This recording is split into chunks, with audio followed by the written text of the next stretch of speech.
Welcome one and all to a late night stream. My name is Mallory, and as always, I'm going to be doing some freaky stuff after hours. We're going to be doing some weird things that just should not be shown to the public.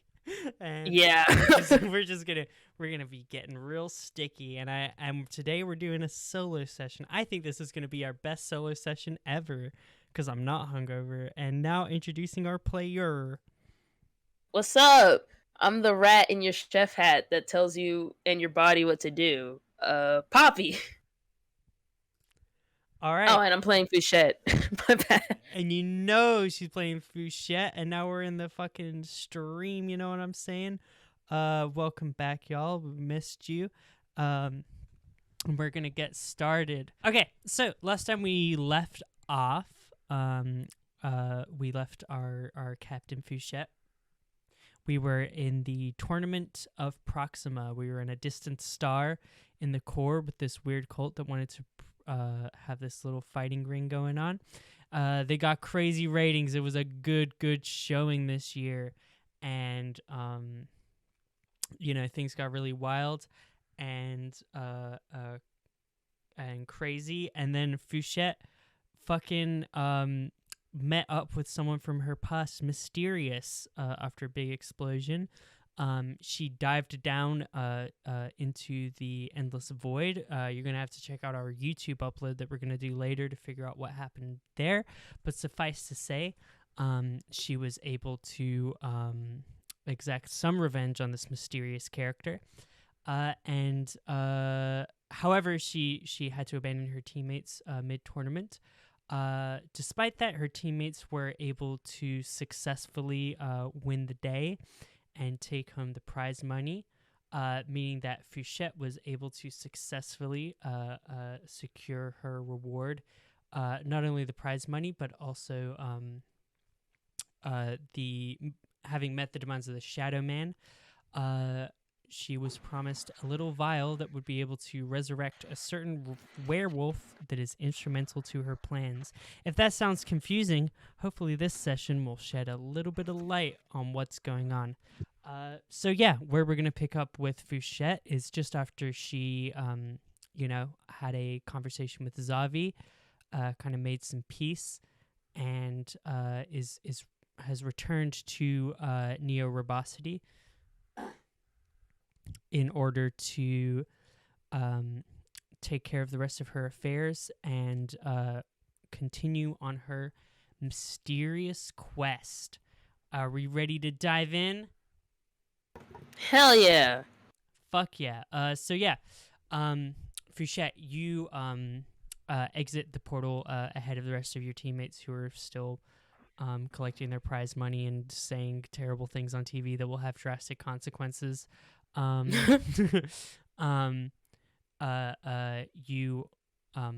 hop on out. You see over in the corner there is a kind of like busted up, damaged railroad who's receiving some emergency repairs. You see he looks up at you. He says, "Why did I listen to them telling me to jump off into the void? Is that what they told you to?" Yeah. Yes. Those garbage bags. I'm never listening to them again. Ugh. And as you shouldn't. You sweet railroad, you. Man, that sucks. Anyway, gotta get back on track. I don't like things getting too out of course, so I gotta steer things back in a more normal direction. I'll see you around. Okay, of course. You see, as you kind of hop out, you see June, who is kind of that like tall, kind of buff human soldier guy who was working under Yara, runs up to you and says, "Madame Fouchette, our leader has requested to speak with you." Oh. Well, request taken. Yes, please follow me at once. And you see he All right. starts hustling back off.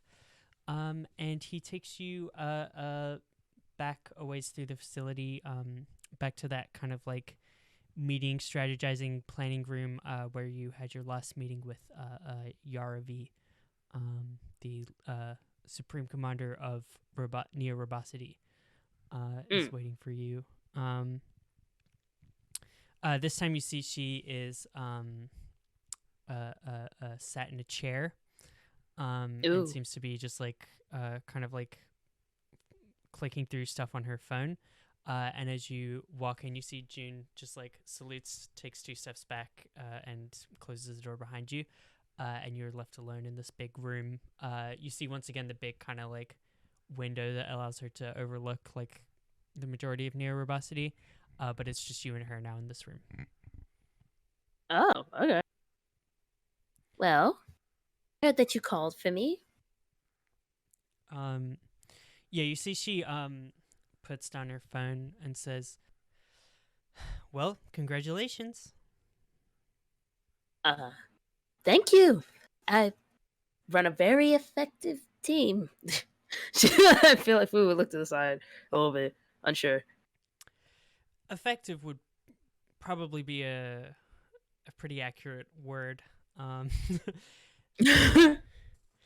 They absolutely have a very strong effect on the world around them. I can definitely say that much about your team. Yes. Oh, they've rocked my world. Ugh. Yeah. So I'm a little concerned. I imagine that you all are planning on heading off of our planet pretty soon. Of course. Our space station pretty soon. Sorry. Yes. As soon as I get the information that I need, we will be out of your hair and on our way. Gotcha. I'm in a bit of a tough situation, if I want to be completely honest. Oh. I understand that you are chasing after the treasure. Yes. I would like to support you in this as best as possible. I think it is right. I think you are the person who deserves it. I think that it's about time that people in this solar system stopped trying to accumulate all of the power and wealth for themselves and stopped trying to keep secrets about all this technology that's being developed. I think it's time that we're a little bit more honest with each other. And I think that it's right that someone with no prior background or history is the one to upset the system that currently exists. You know, as much as I feel grateful to, you know, the heroes of the past, you know, Sophia Moore, Gel Freaks, Cinco, all these people did great things to protect our way of life and our entire existence. But Of course. I don't know that that earns you the right to be permanent dictator over our affairs. I would hope you think similarly. Yes. Yeah. Definitely do. I'm in a tough position because I'm worried that I might be too old for this. I don't know if that makes sense. I have too many attachments. This city is important to me. It's what was left to me. The people here, robot or not, are all fighting for freedom. You know, there's 2 sides to it. You know, there's taking down a corrupt system, and then there's being able to build a new one out of the ashes. And that's what I'm trying to do here. And I don't want to sacrifice that, and I don't want to sacrifice my family for just about anything. but I support your cause, and I don't want too much heat on us for this. So that's kind of the situation I find myself in now. Oh, I feel like Fu is kind of straining herself up. No. Um. So you would like to help, but just do our best to not connect back with you, if I'm understanding that correctly. I I think that might be the best. I don't know. I want to be able to lend you aid, but it is a lot to ask of you to be the one to take everything down. I'm fully sympathetic to you, but I'm worried what I might lose in the process of putting all of my weight behind you.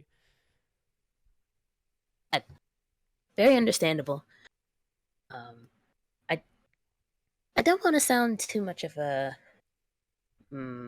blind optimist. I know I'm not there yet. I don't have the treasure just yet, but I have had plans that I would offer protection for the people that helped me along the way. Um, because I understand this is not an easy effort alone. Um, I know I don't know if that's enough to convince you. I know it's hard to put your faith in that, but I would like to at least show that in this relationship you could trust me enough that I would pay you back greatly in protection.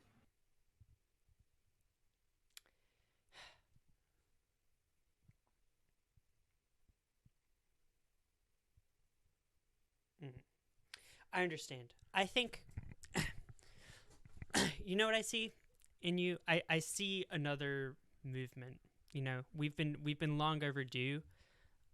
Someone else who is going to make big waves in this galaxy, and I think you're the one. The last person that I feel like I saw this kind of shift in was in the Pirate King Boongazar. I'm Mm. not sure if he was the best. I'm not sure if the direction he pushed us in was the best, but he pushed us in a direction as opposed to just a long span of nothingness. And then Helios put him down, and it feels like we're back to the status quo.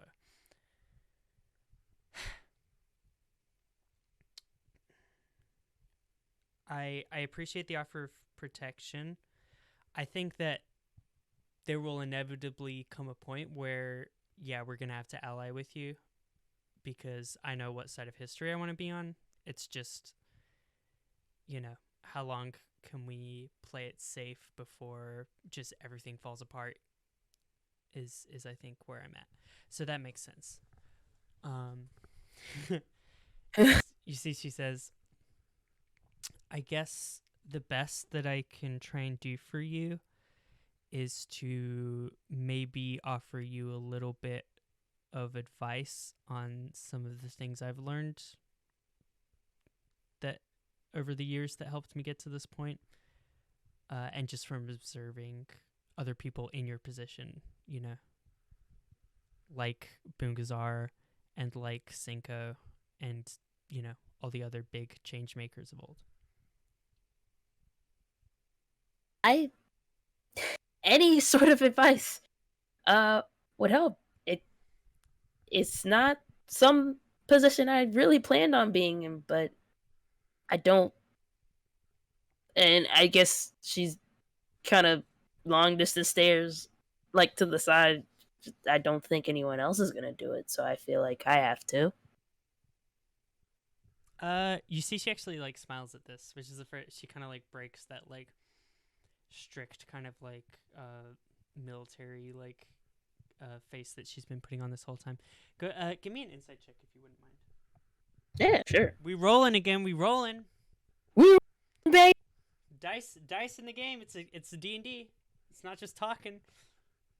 Is it a 13? 13. Yeah. 13. Gotcha. You see, she smiles. You feel, I would say on a 13, you feel, basically this wave of like comfort kind of rush over you of like meeting someone who like gets it, kind of. You know what I mean?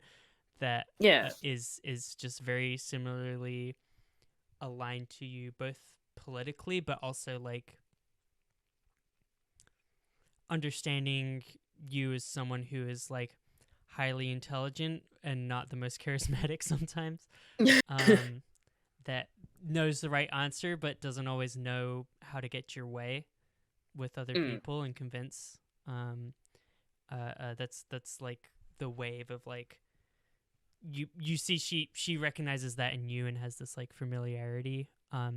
And she seems to like drop her like um stern facade a lot and seems like a lot more at ease around you. Um, Mm. uh, uh, you see she goes ahead. She like starts like tapping on her like phone again, and then pulls up some like fucking stupid movie. You know, the like every movie they have like the see-through screens that like pop up everywhere. Um, Yeah. like she like sends she like fucking she screens what is that shit that you do in like Apple, like you screencast to like like Oh, she yeah, yeah, presses a button yeah. on her phone and it broadcasts like her she like sends the browser page onto like a transparent screen that like whoop comes up out of her desk, you know. uh, Yeah. Ooh, uh sci-fi. yeah, you see she pulls up a couple and you see she pulls up images of the famed bounty hunter Cinco from way way back. You see their Whoa. images of which out of character that was Poppy's old character. Winking at Yeah. the camera. Um, Wink, wink. you see images of them like on a like talk show, like assaulting the camera and the host. You see like um these like just like broad like displays. You see like pictures of them like coming out from like saving the world, and you see they have like just this crazy like um almost like shark jaw like fucking uh what's that anime called? Ghoul killer, ghost hunter, uh, Tokyo Ghoul. who? You know, like the Tokyo Ghoul style mask with like the fucking Oh, teeth, the like crazy eyes and like hair and like the scythe or whatever. Just like this insanely like terrifying like angel of death getup. Um, so as you tight. see this like Asimar who is like this angel person with like this incredibly intimidating appearance. Um, and then you see like other images of Boongazar. You see him with like his like pirate robot eye and his like big kind of like pirate's coat and stuff, and him like fucking like blasting fools like with like specifically going to like public places where he'll be seen to like make his like big announcements, um and disrespecting reporters and stuff like that. You see like just these like same patterns over and over again. Um Interesting. and you see she says, unfortunately, a big part of the role that you find yourself in is like this swagger side of it. Ah, okay. There is an Uh, image. I struggled to be a leader for a long time. Um, you know, I grew up an orphan. I had like a little band of ruffians that I had to be the leader of. And for a while I was the leader because I was the smartest and I knew how to get the resources and everyone like followed me, but no one actually like listened to the shit I would say. Jesus, And tell me about it. yeah, and it was really annoying, and they would always think that they knew better than me, and they would get into all sorts of scrapes, and they'd just get emotional, and like it was very frustrating. And I feel Please. the biggest things I learned was from watching people like this. I'm still never gonna be the most charismatic leader of all, but like this, and she like gestures to her like kind of like military uniform and shit that she has on. Like she's like, this makes so much of a difference. You know, Oh, people trust me that I know what's going on, and they follow me and they listen to me. And it's just there's the image enhancement side of it for sure. Um, that said, I don't know, like maybe you want to have someone in your crew who is the face of things, you know, that perhaps I don't know if you care who gets all the credit for changing everything in the galaxy in the face of things, but um, Hmm. I don't know if you want to have a face, you know, for instance with Cinco, and you see she gestures to the bounty hunter again, like it seems in that case there was a lot of pulling the strings behind the scenes going on with Sophia Moore, and then you see she gestures to Boongazar and says, you know, with Boongazar, a lot of people have talked about Helga being Helga the Hateful, you know, pulling a lot of the strings in the direction of the crew. So I don't know if it's easier for you to have a face rather than be the face yourself, but you see she like pulls up like the screen of like Vaughn as Tad Comets and Dex as Vaughn in a Halloween mask and Gold Cocaine like arguing and just saying like random shit and throwing each other under the bus and having no clear conception of what their crew is there and what they're about. She's like, this is not gonna work. Like there needs to be a clear direction and some charismatic figure that everything's orbiting around if you're going to get people to follow you and people to fear you. Right now, I think all these big fish in the sea are looking at you like just the next problem to be crushed, like the next nail to be hammered down. Nothing special. And being able to make like a strong statement of who you are and what you're here to do has more of an effect on people than they would like to admit. Okay. I just there's a battle for the hearts there. It pains me to acknowledge that that's true. I think that people like you and me don't necessarily we're not as moved by that kind of messaging as most others, but if you want a following and you want to be able to, you know, really shift things, I would strongly recommend having something like that if you're going to have a paradigm shift. So she's just looking down at her clothes. Switch up the look, eh? I mean, yeah, maybe, or just have someone do it for you. But that would be my little thing to think about. Do you just pick somebody? I mean, is there don't. no one in your crew that kind of has that magnetic energy that you could think of? The next Boongazar? Because you see she like pulls up more like articles, like more of these like transparent screens are coming out. She says, you know, there people are speculating. You see there's like speculation articles. Who is Zavi? Could they be pulling all the strings because they just have the name Zavi? You see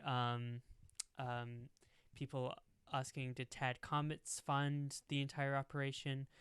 They say Vaughn wasn't seen in the battle. Was he like, but he's like this former racer? Is it like his kind of vanity project? Like he's behind the scenes?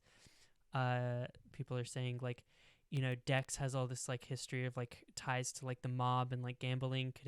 Could he be like the one calling the shots?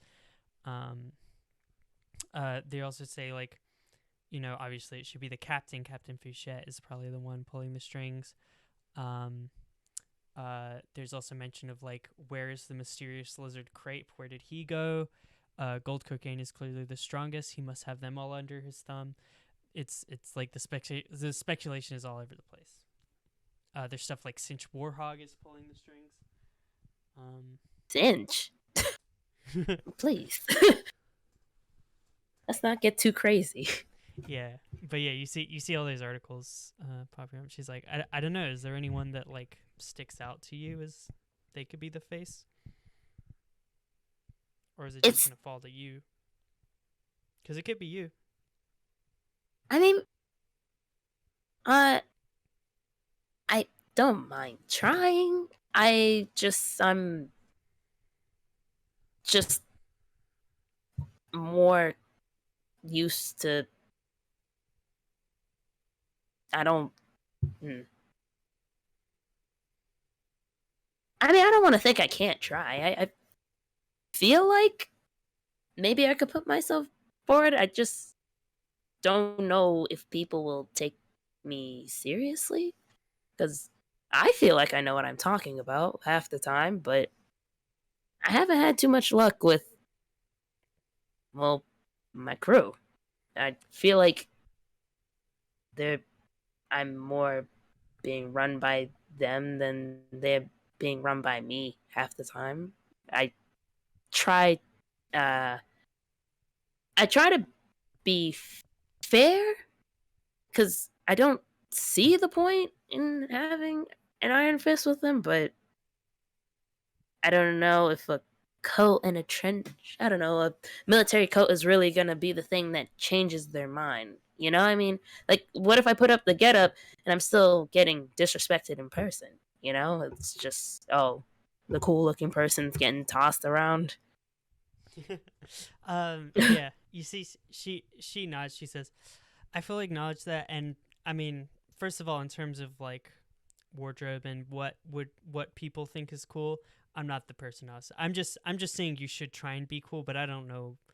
I don't know how.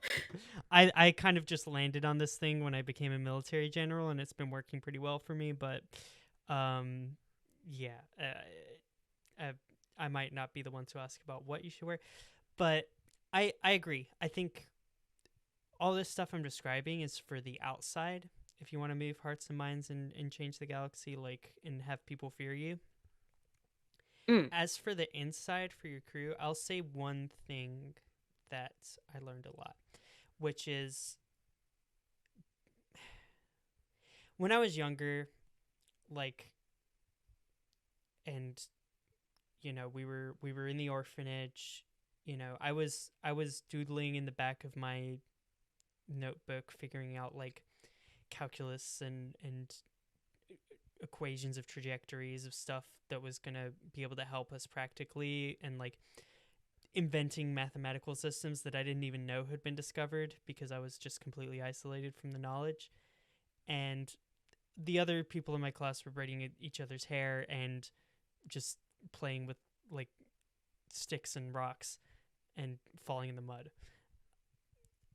So at that time, I took it upon myself to, you know, be the leader, figure everything out, so that they could just kind of live in their happy little paradise. You know what I mean?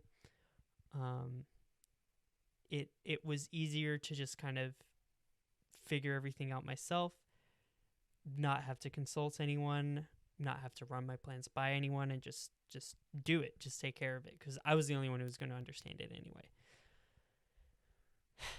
That said, I learned once I started letting people in on my plans that they would actually follow them a lot closer. So I don't know. It strikes me that the fact that your crew did not mention up there that they were after Bungasar's treasure, at least to me, it seems like they had pretty loose lips. It seems like they don't even know what your whole quest here is about. And I I would say, you know, communicating and trying to get their priorities in line with yours is a lot better of a it's easier to have that carrot there than the stick of, you're going to starve unless you listen to what I say, without them understanding why you're telling them what to do. So to me, having those like that close inner circle and people are actually going to listen to you and follow what you say takes a little bit of faith and just a little bit of letting them in on what you're about and what you're doing. Okay. I guess leading from that, how do you reach a point where you trust them enough to say that? I just I just feel like they haven't been giving me much of a reason to open up to them. Do And any of them know? I mean, I think the only person that really does know is Dex, because we had this thing where I got very upset and I was prepared to ditch them as a crew, and he was the one person that kind of convinced me to bring him back. So I guess in the moment I felt like, okay, let me just let him in on like a little slice or something. I don't know. He's a handful. I see. Yeah, I mean, would you say he's been more loyal to you since then?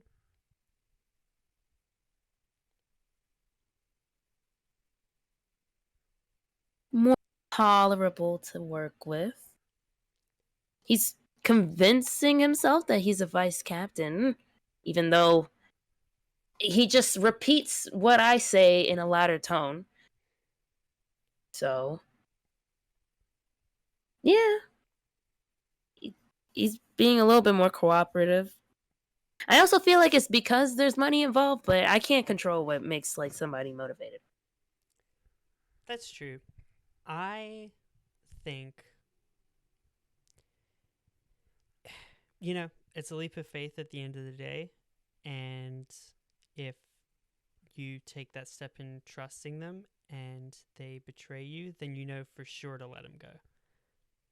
But if you just let them kind of wallow around like idiots in the dark, I don't know that you'll ever know if they're worth having around. Understood. If you have some backstabbers, drop them for sure. Yeah. I don't know. I feel like I'm always looking out for those. So, yeah. I get you. I I understand. Um, you see, she smiles. She says, "That's the best advice I can give you. If I heard someone else tell me what I just said at my age, I probably wouldn't have listened. Sorry, if I make this in character, if I heard somebody tell me the same shit that I just told you when I was your age, I would probably say, fuck off. I'm smarter than you. You don't know anything. So Oh. I understand it might be a little tough to swallow, but I don't know. I think that's all that I can give you until the day turns and I'm able to, actually back those words up with some firepower.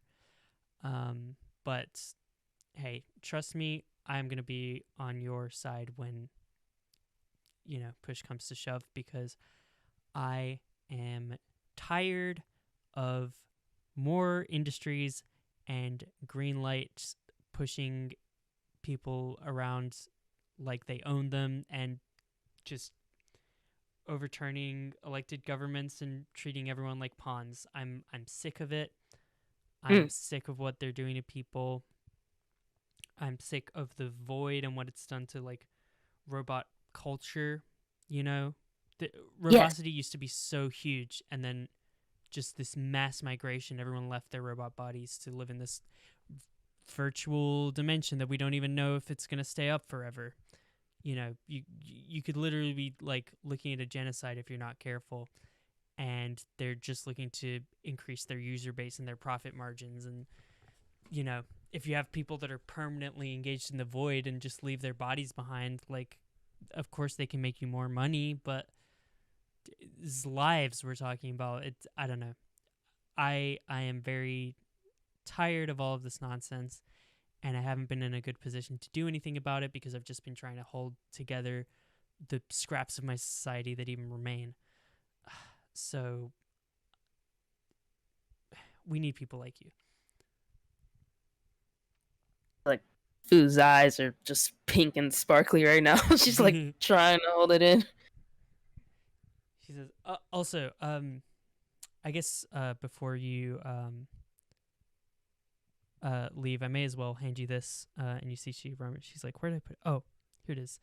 And she picks up a book and hands it to you. Oh, what's the title? The title is How to Make Friends and Control Their Minds. Okay. What? I'm gonna just flip through real quick. Is it a picture book or is it just a bunch of words? It's has a lot of pictures. You see the author is Gel Freaks. Of course. And you see this like tabaxi guy with like this like real cool getup, like doing finger guns and like giving you a thumbs up. See, there's a chapter like you just flip to a random chapter and you see the title is Being a Simp, and there's just like a big picture of Gel with a huge thumbs down. Oh my goodness. Ugh. Wow. The Skeven king of our time. Yeah, she says, yeah, I mean, I guess if you have free time, you can give it a read. It taught me a few things. I hate to admit it, but yeah. Oh, this looks exciting. Thank you. I'll look through it. Interesting.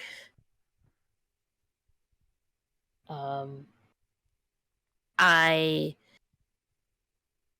thank you. I'm going to digest this a bit. Yeah. I feel like Fu's a little awkward right now. Yeah, you see, she just kind of says, yeah, I suppose you better get a move on before they come for us and kill everyone. Oh. Might want to stay on the move while the heat's on you this bad. Okay. Yes. Of course. She puts a thumbs up and just like, you won't regret it. She's like, I'm putting that leap of faith in you. Gives you a thumbs up. And yeah, you sprint out the door. Yeah. Okay. Excellent. You are headed back to the ship, book in hand. You do you swing by anywhere before you hop on the ship? I'm trying to think. Do I have silver on me, like on the ship, or do I need to grab some? Because I was kind of thinking about asking Yara if she had some, but I don't know if Verbosity has silver. You think Verbosity would definitely have every type of metal, because that's what they're about. But you had like silver shackles and stuff like that with Fenrir's that are still fully intact, still like around his wrists, honestly, because like he was just shot in the head. So, which, by the way, I was going to ask where you think you put his body after you would have found it dead in the garage. I feel like, if I'm not mistaken, in that episode, I can't help but feel like I shoved it in like the closet that GC and Crave sleep in. Gotcha. I don't know if that's right or not, but I feel like that's what I did. We'll say that's where it is. Okay, so yeah, you're running back. You have you have all the restraints and stuff like that. So that's nothing for you. Unless you need more silver. So I have the shackles. I mean, do I have any weapons in it? I think we said you coated your like fists in silver, right? Yeah. Yeah, they can still be covered. Have some silver. Okay, then I should be good. Awesome. Cool. You head back to the ship. Um, you see there is a robot kind of walking over carrying a package that goes ahead and says, "Hello, I have a delivery for one Haldir Fendelbat." You recognize the name of the baseball player that whose identity seems to have been hijacked by the Shit. Shadow Man at some point. Um, and you see Huh. carrying a small box. Oof. I don't know why I'm like, is that a bomb? Like, I don't know why my brain is so scared to fucking grab this. Hmm. Yeah, I don't have any. I don't think Fu has any reason. I'll take the thing. I fucking explode. Yeah, you grab it. You pop um, the box open. You see there's a message written in beautiful cursive handwriting, actually written in Elvish. Oh. You see written, um, looking forward to working with you in the future. Um, Not addressed from anyone. And then you see just like what looks to be a syringe with just like this purple kind of like liquid in it that looks to be like bubbling and sparkling. And you can, without even making a check, and be like, yeah, that's fucking magic. That's probably shit for fingers. Ooh. Sparkly. Do you hop back on the ship? Yeah. Cool. As you get on the ship, you see that it's been completely repaired after all the fucking insane damage that was done to it. And as soon as you get inside, you see that there's been like a ton of like upgrades, like even more than what you even remember like requesting. Where am I? Is this my ship? You see as you walk into the cockpit, Ping kind of looks up to you like, Ping. Ping! What happened here? I'm not upset, but I'm just curious. Ping looks kind of bashful and just goes like, Ping, Ping, Ping. You did it? After some hesitation, like nods, like, yeah, Ping, Ping. Oh. My goodness. This is. She's just like looking around like a 1950s housewife, just hand on the chest, like, oh my goodness. Like, wow. Well, this is amazing. You see, Ping like seems to like perk up with like a realization and goes Bing Bing and like takes your hand to like lead you down to the lab. Oh, yeah, follow. You see, yeah. You see, like outside of the lab, there just seems to be like a big body bag that you can tell is about Fenrir's sized. It seems like he was moved. And then Ping like gestures for you to like go inside the lab. Oh my goodness, I can't wait to see. She covers her own eyes. While like punching in the combination, or Yeah. Yeah. You open up the lab, and then walk in. And as you take your hand away from your eyes, you see that your room has kind of been moved in here. So now your bed is right next to the lab. And Oh. Oh wow. Oh. You see Ping kind of like gestures to your like back. Just Ping Ping Ping and like gestures to the bed. Because you've been falling asleep at your desk a lot. Oh, I see. Oh my goodness. Well, that was really thoughtful, Ping. This is all just so great, and you're so great. She's just gonna scoop him up, give him a hug, spin him around. Ping looks fucking chuffed and real happy. Ah, I'm glad you're here, Ping. I don't know what I would do if you weren't on this ship. Ping. Wait, So is my room just empty? Bing, Okay. All bing. right. Which in English means uh they basically like remodeled and got rid of this space that was your room and just made the lab bigger to accommodate that Oh, okay. Oh wow. because they added a Oh, bunch more like rooms and space and everything. that's fine. Oh. Wait, are we still next to each other? Me and Ping? Like, Uh, I'm gonna make a ping check to see if Ping fucking thought of that. I'm gonna make a ping site check. Ping site check. I gotta get Ping up. Ping has a character sheet that's secret from everyone. Oh, that's amazing. People think Ping! people think Ping doesn't have a character sheet. That's where they're wrong. But he does. Ping's insight is fucking really high. Oh, sick. Oh, It's shit. like his best shit that he has. 10. But Ping frowns and looks upset. No, he didn't think to move your rooms next to each other. that's okay. Just pat him on the head. It's fine. Ping, ping, ping. Subtitles say you can sleep in that room anytime if you want.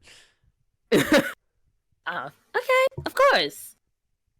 Ping, Anytime if Ping I shrugs. need to I get don't sleep. I know, but you deserve your own space. Cool. Ping, you kind of hear like the scuffles of like the other fucking hooligans at the door. You see Ping looks to like, should I go like, fire up the ship, get moving? Yeah, we probably should get out of here. Cool. Yeah, you see, Ping, scampers off, and you are left alone in the lab. In the lab with Fremers' body bag. Yeah, I mean, I guess Rab kind of fits. It's a room lab. The Rab. The Rab. Which, by the way, this is the first time we are seeing the interior of Fouchette's lab. Obviously, it's been upgraded slightly to add some space. Would you mind? I don't know how tough this is going to be. But would you mind describing what you're comfortable describing for the audience? Obviously, if there's stuff you want to leave in like shadowy corners that is not known about what's inside Fou's lab, feel free to. But what aspects you would be willing to give us like environmentally of the inside of Fou's lab? I feel like, damn, I was trying to see if I could like search it up real fast. I don't know if this is how I want the like entire lab to look. Give me one quick second. Of course. I'm gonna take a bite out of this like roll of bread. How's our chatters doing? Are we got any chatters? No. What's up, chatters? You chatting? I wonder if anyone's actually listening still out of the group. Oh man, I'm having a good old time. Yeah, okay, I'm never having mind. fun. I was gonna say, I'm just gonna tell you my thought process at first. I was gonna say that Fou's lab would look like Dee Dee's lab in Dexter's laboratory if anybody is like old enough to remember that. I'm gonna like. That's so Dee Dee's lab. I might have missed that episode. I could like send it into roll. Yeah, I'm looking it up. I was, but that's like it's just not realistic for Fou at all. Like pink and like goofy. Yeah, I don't think her lab would look like that. I feel like I would say like it looks like very cold, I guess. Gotcha. Like large, lots of beepings going around. There's just like giant fucking servers that people are like, what the fuck does that connect to? Like a lab table with all the like wacky little tubes and shit like that. I feel like there's just constantly shit like moving in this lab. Interesting. So it's a very creepy vibe. Like Fu is fully comfortable because she understands everything going on here, but so Yeah. like someone just like walking in here would just like have the probably the vibes of like some creepy cave with like rats skittering around. Like would probably be the Yeah. impression, you know. Yeah. Uh, Dim lit. It's kind of yes. like opposite of Fu's usual aesthetic. It's a lot. I don't know. I see it being like a lot darker, bluer. Gotcha. Okay. But also it sounds like there is like a bit of an element of like just like strange. Like it's not like cold to the point of being like a like you know you wouldn't picture like a medical like room where everything's like neatly organized. Like it sounds like a little bit like chaotic and weird and like you know Yeah. I hesitate to say Tim Burton, but you know what I mean. Yeah. Um, Gotcha.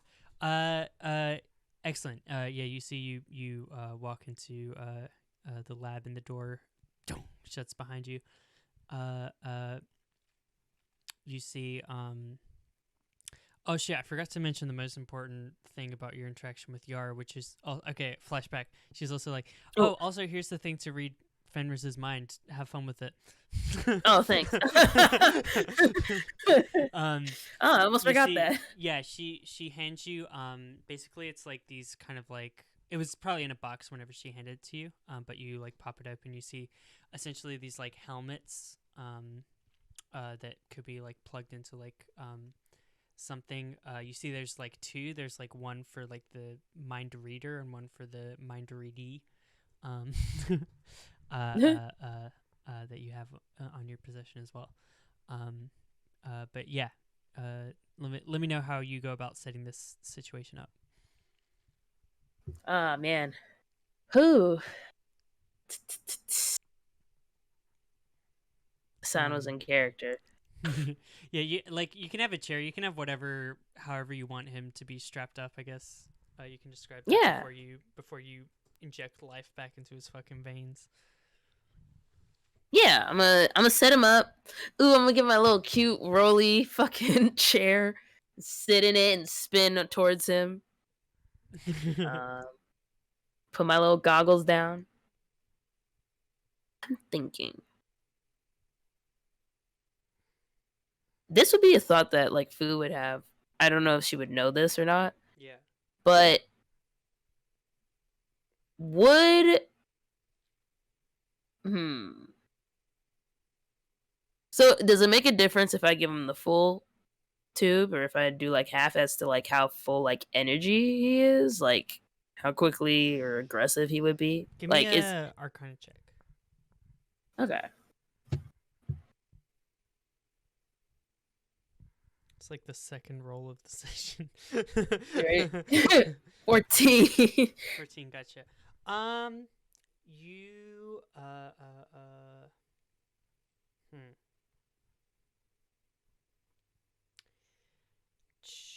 To your knowledge, this is a resurrection type of spell, so it's kind of like a on or off thing, basically.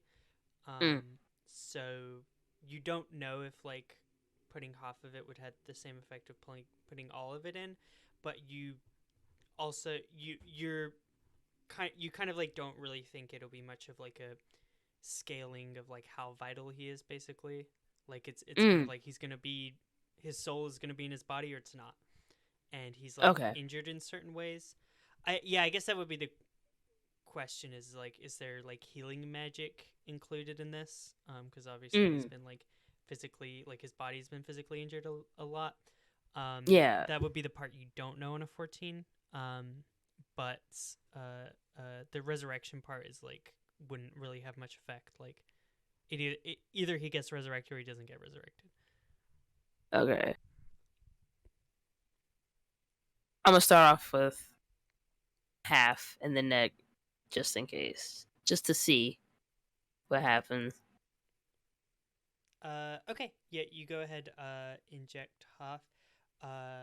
What is the situation that he's in right now? By the way, just wanna. Oh, you are right. Mm-mm-mm-mm-mm. Also, whenever you open up the body bag, there's a stench. Well, This actually, I guy's don't been think dead food would for like react a to it. week or so. Yeah, I feel like food would just kind of like scrunch her nose and be like, oh, okay, well, that's what dead bodies smell like. I think Foo's gonna look around her crazy ass lab and see. Ooh, yeah. Let's get into the scene of it. I would think that she would have like a big, fucking, those like cylinder fucking cases villains put like people in and just be talking to them in that shit. Can I put them in there?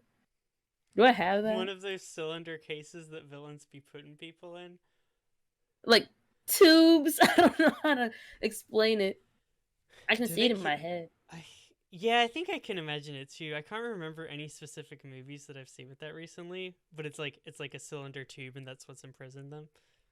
Yeah, like whenever you have like a live subject, I feel like every single character is like just in that Yeah, shit.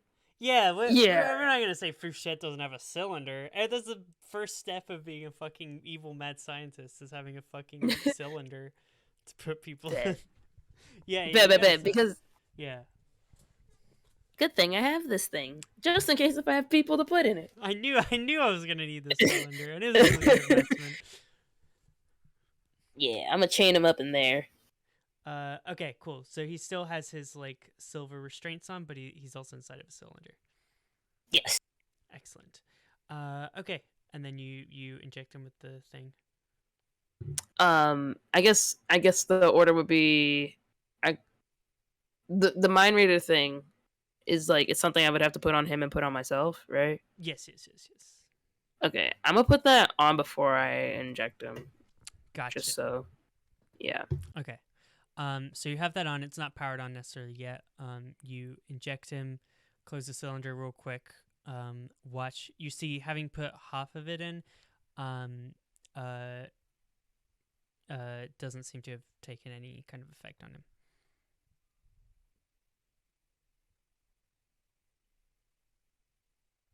All right. She's gonna like quickly crack open the door and put in the rest and shut it super fast.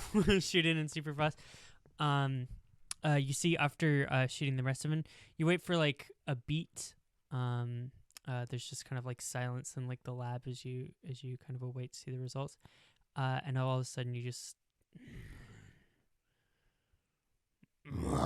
you see like his eyes kind of like slowly like flutter open as he like clutches his head.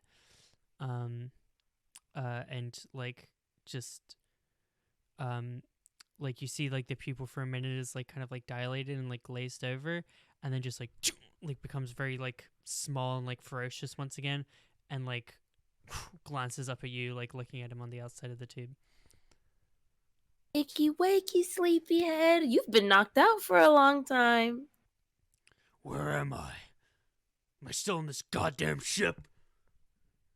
Well, you're not in that ship, but you're in another ship. So I don't know how much change that really is for you. Are you deceiving him to say that he's not in the RV Oswald anymore?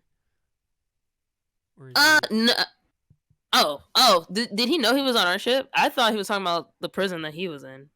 No, he knew he was on your ship because he got woken up in space and shot. Right.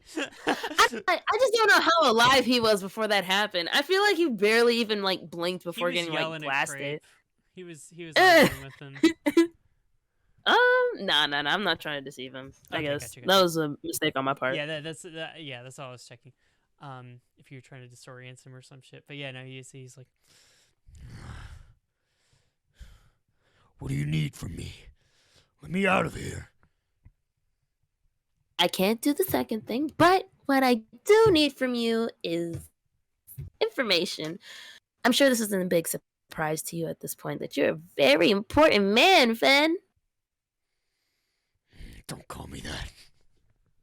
Well, I'm going to continue because you're in my ship. If you wouldn't be a coward and you would release these restraints, I would make this my ship in but a second. It's a lot of talk for somebody chained up inside of a tube right now. I'd love to rip your heart out. Watch the life go It's a from lot your of eyes in front of your pathetic crew. Then I'd eat that lizard. The lizard was the one that knocked you out in the first place. If anything, It's not fucking fair. you I should. had chains on. It's bullshit. Give me, Yeah, let me well, at you still got blasted. Did you realize you turned my wall into a James Pollock painting? I don't know who that is. It's fine. It's in a book. He's somewhere in the universe. We're I not gonna hate get books! too far into it. Oh, I'm aware. I hate Anyways. books, and I hate science, and I hate goddamn cylinders. And he fucking tries to headbutt the cylinder open. You know, you're a very, very angry man towards somebody that basically gave you your life back. I was in a ball, now I'm in a cylinder. What's the difference? It's been so Well, long I since mean, I I guess the killed. difference now is you're alive. I was You alive do then, realize too. you were dead for like 3 days, right? Just rotting. You see, he smells his own fur. He says, I may as well be dead if I'm not allowed to kill. Well, I guess that's your prerogative. I can't really debate that. Honestly, I don't really need too much from you. I just need a little bit of information. So if being dead is what you're asking for, I could offer that. But I need something from you first. So we'll just get that part done. We'll go really fast, and you can go to the place that all dead people go, wherever it is that they go. And then you could send me a letter and tell me where you go. I want my freedom. I will not cooperate under any other circumstances. Can I try to turn on the thing at that response? Yeah. As a response? Okay. "Fucking I'm gonna turn it on. That's crazy. that's crazy. Fuck it." Like, this conversation's been going on too long. Let me need to. Okay, I'm gonna go ahead and double check the saving throw that he is gonna need to make. Ooh.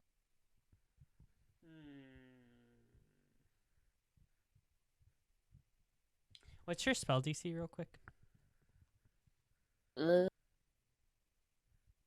would that be? It would be, if you go to your spells, it should be somewhere near the top, like spell save DC. Oh, 16. 16.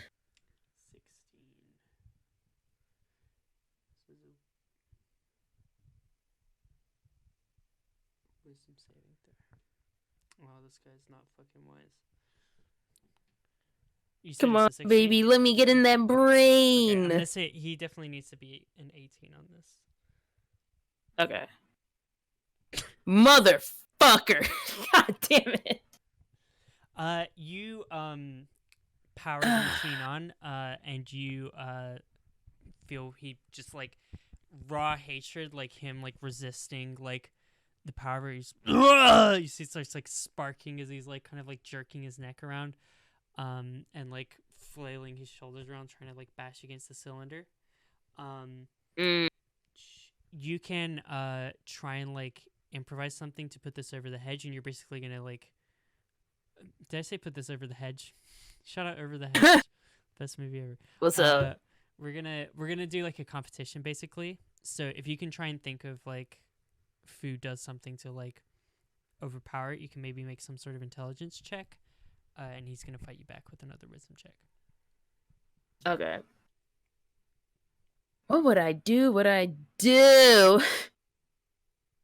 Let me look in my pocket of things. I haven't really been looking at that.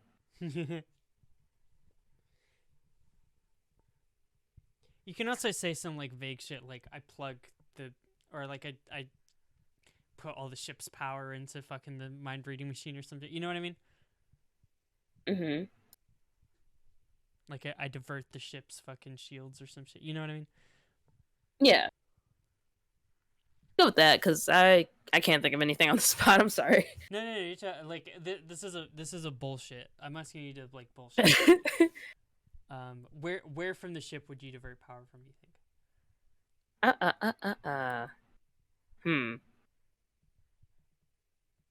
Can I get like just some of the like electricity that goes like I don't know. I guess some of the electricity. Shit, Dex might have to fucking miss like a second of like his no game. TV. Yeah. Cool. Yeah, you power like the ship's kind of like internal systems. You see like the AC turns off like as yeah, like a bunch of lights turn off, so like this room is now like almost like complete darkness with just like the kind of flashes of sparks of electricity like as he's like fighting back. Go ahead, give me an Arcana check contested by his Wisdom save again. So I'll roll first. Okay. Oh my god, not 20. No! Ah, you son of a bitch! This was supposed to be easy. Ah! You see just like doom. Just kind of like smokes out. You see he does seem to be like overrun by the electricity and just kind of like falls like limp inside of the cylinder. Just kind of like smoking. But yeah, you see like I mean on a nat 20 he's probably overpowered the machine, so it just kind of like fries. No! That's in character.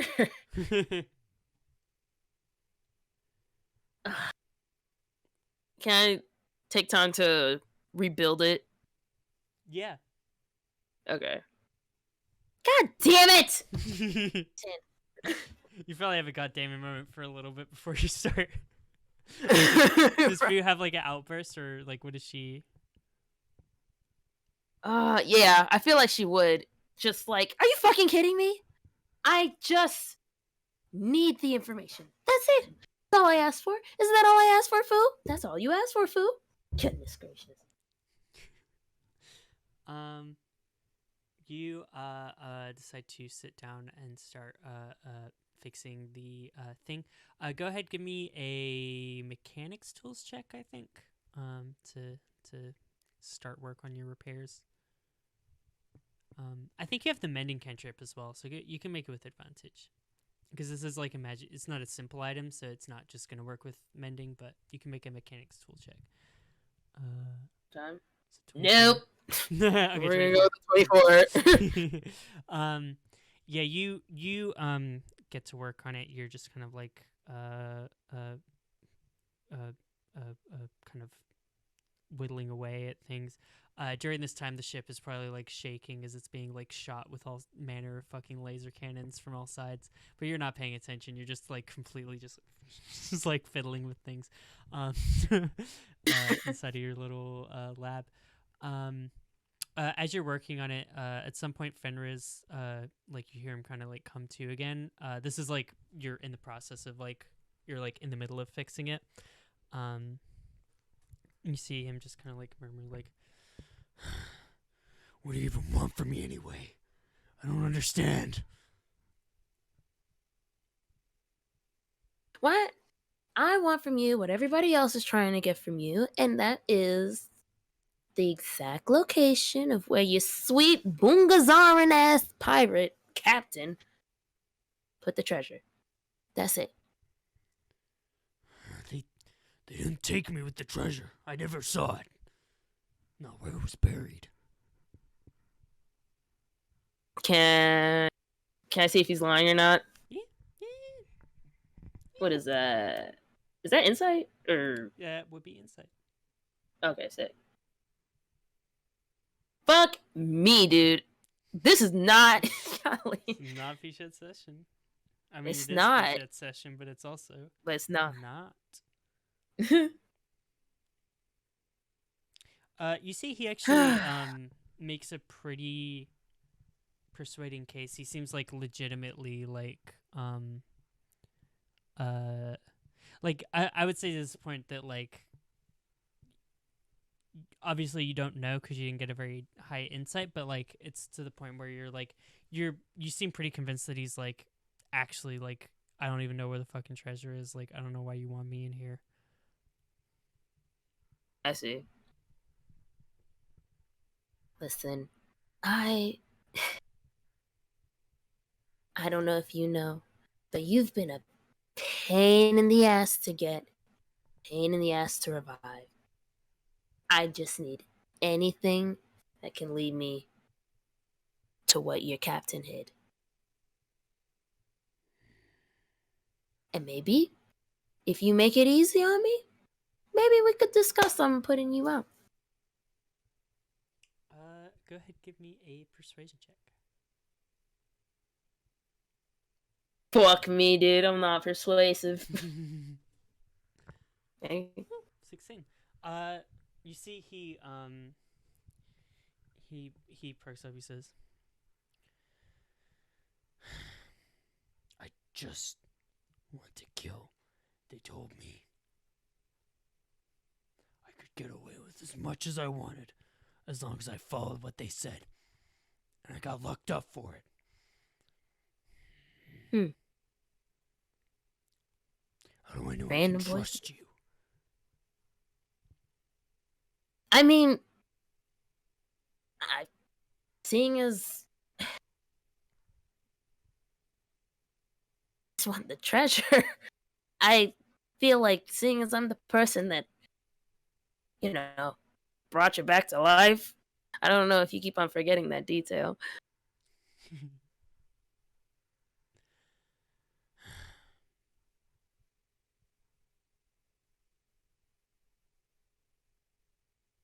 I mean, at this point, what do you have to lose? you see, he kind of like looks off, and for the first time seems to like settle a little bit. He's still like full raged out werewolf mode, you know, but like the kind of like hair seemed to like relax and flatten a little bit, as he kind of like stares off kind of like absentmindedly like across the room, and you see he says, That's what she said to me too.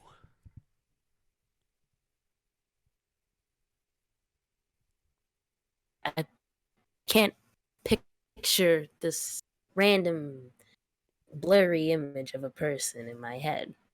I'm a visual learner. The slug. Helga the Hateful. Interesting. So, she promised you could kill as much as you want and got you locked up? Yeah, it was good for a while, you know.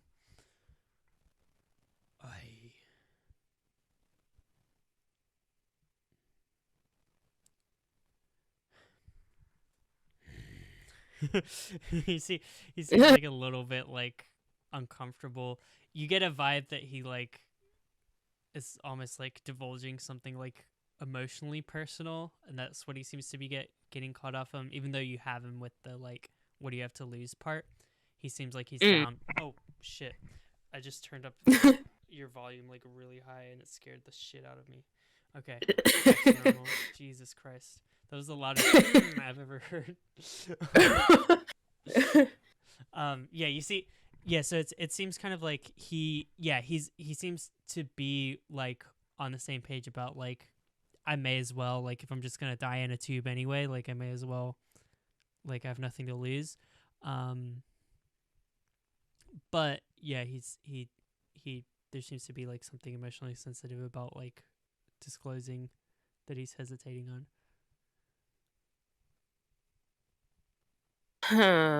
Shit, I'm not good. I feel like I'm not good with this kind of stuff. Hmm. Hmm.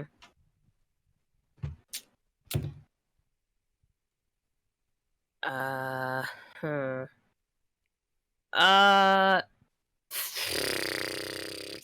This is all in character. Yeah. I feel like she's just like, like looking around her lap. He's just like stared fixated, like just being wistful or whatever. Okay.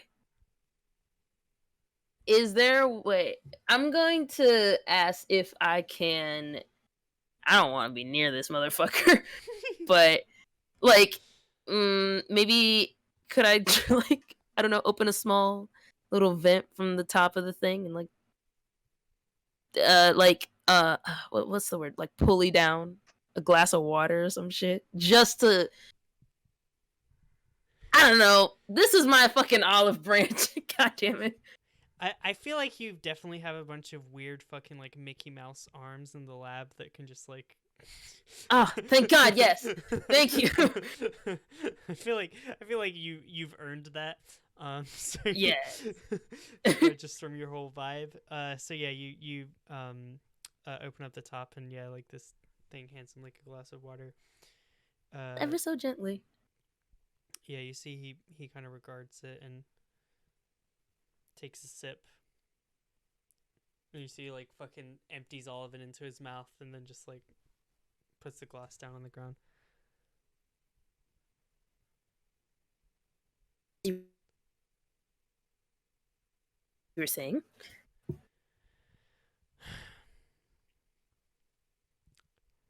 I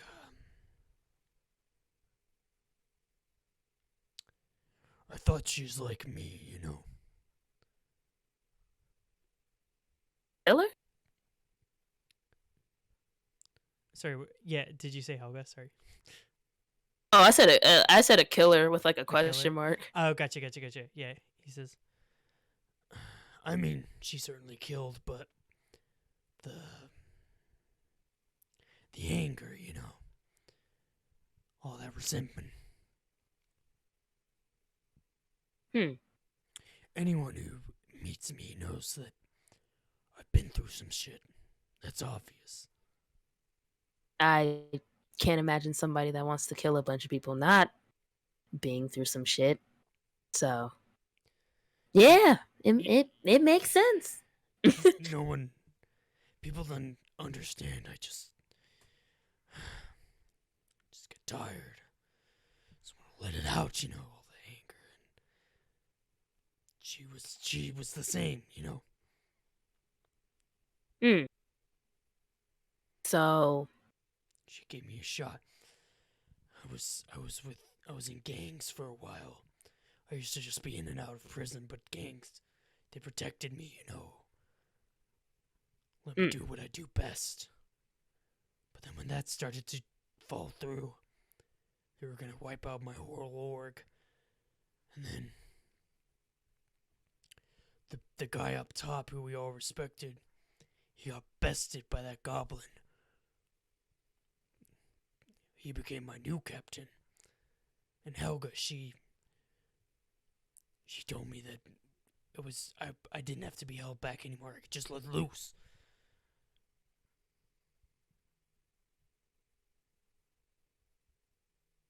did that make you feel better? It was amazing. Interesting.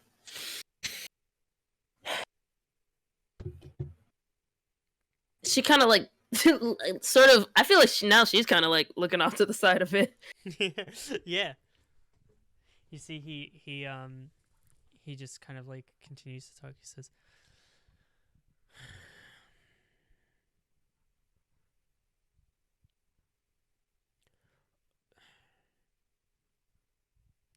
We can't all get what we want in this galaxy. It's too small.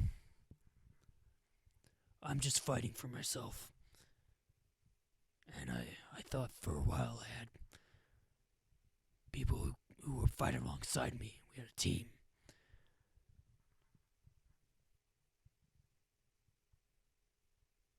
Were you betrayed? at all? I still don't know.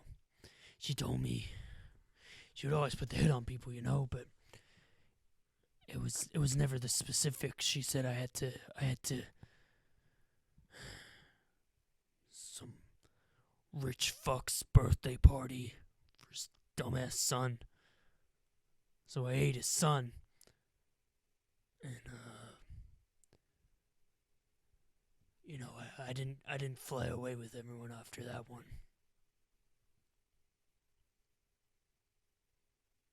That's all the news about that. Ugh. I still don't know. I've had a lot of time to think. I don't know if it was a setup. I don't know. I never understood the plan. They just told me who to kill and I killed, and I don't know why I got caught. Feel like who's that? Like actually pondering it as if she could even come up with an answer. I mean, do you want to? You could make some sort of check on some sort of speculation. Your Reddit theorist check. Oh, my Reddit theorist check! Yeah! Oh my god. Yeah, suppose you could give a history check based on your knowledge of the events of Bungazzar's crew. Dude, I don't know shit. Damn, you couldn't say for sure. Yeah, she just shakes her head. I couldn't tell you. Textbooks only really tell you so much. But I don't know. I feel like if I trusted people, I don't think there should be any doubt in my mind. A lot of times, I don't know. I feel like if you feel like you're about to get betrayed, you probably are.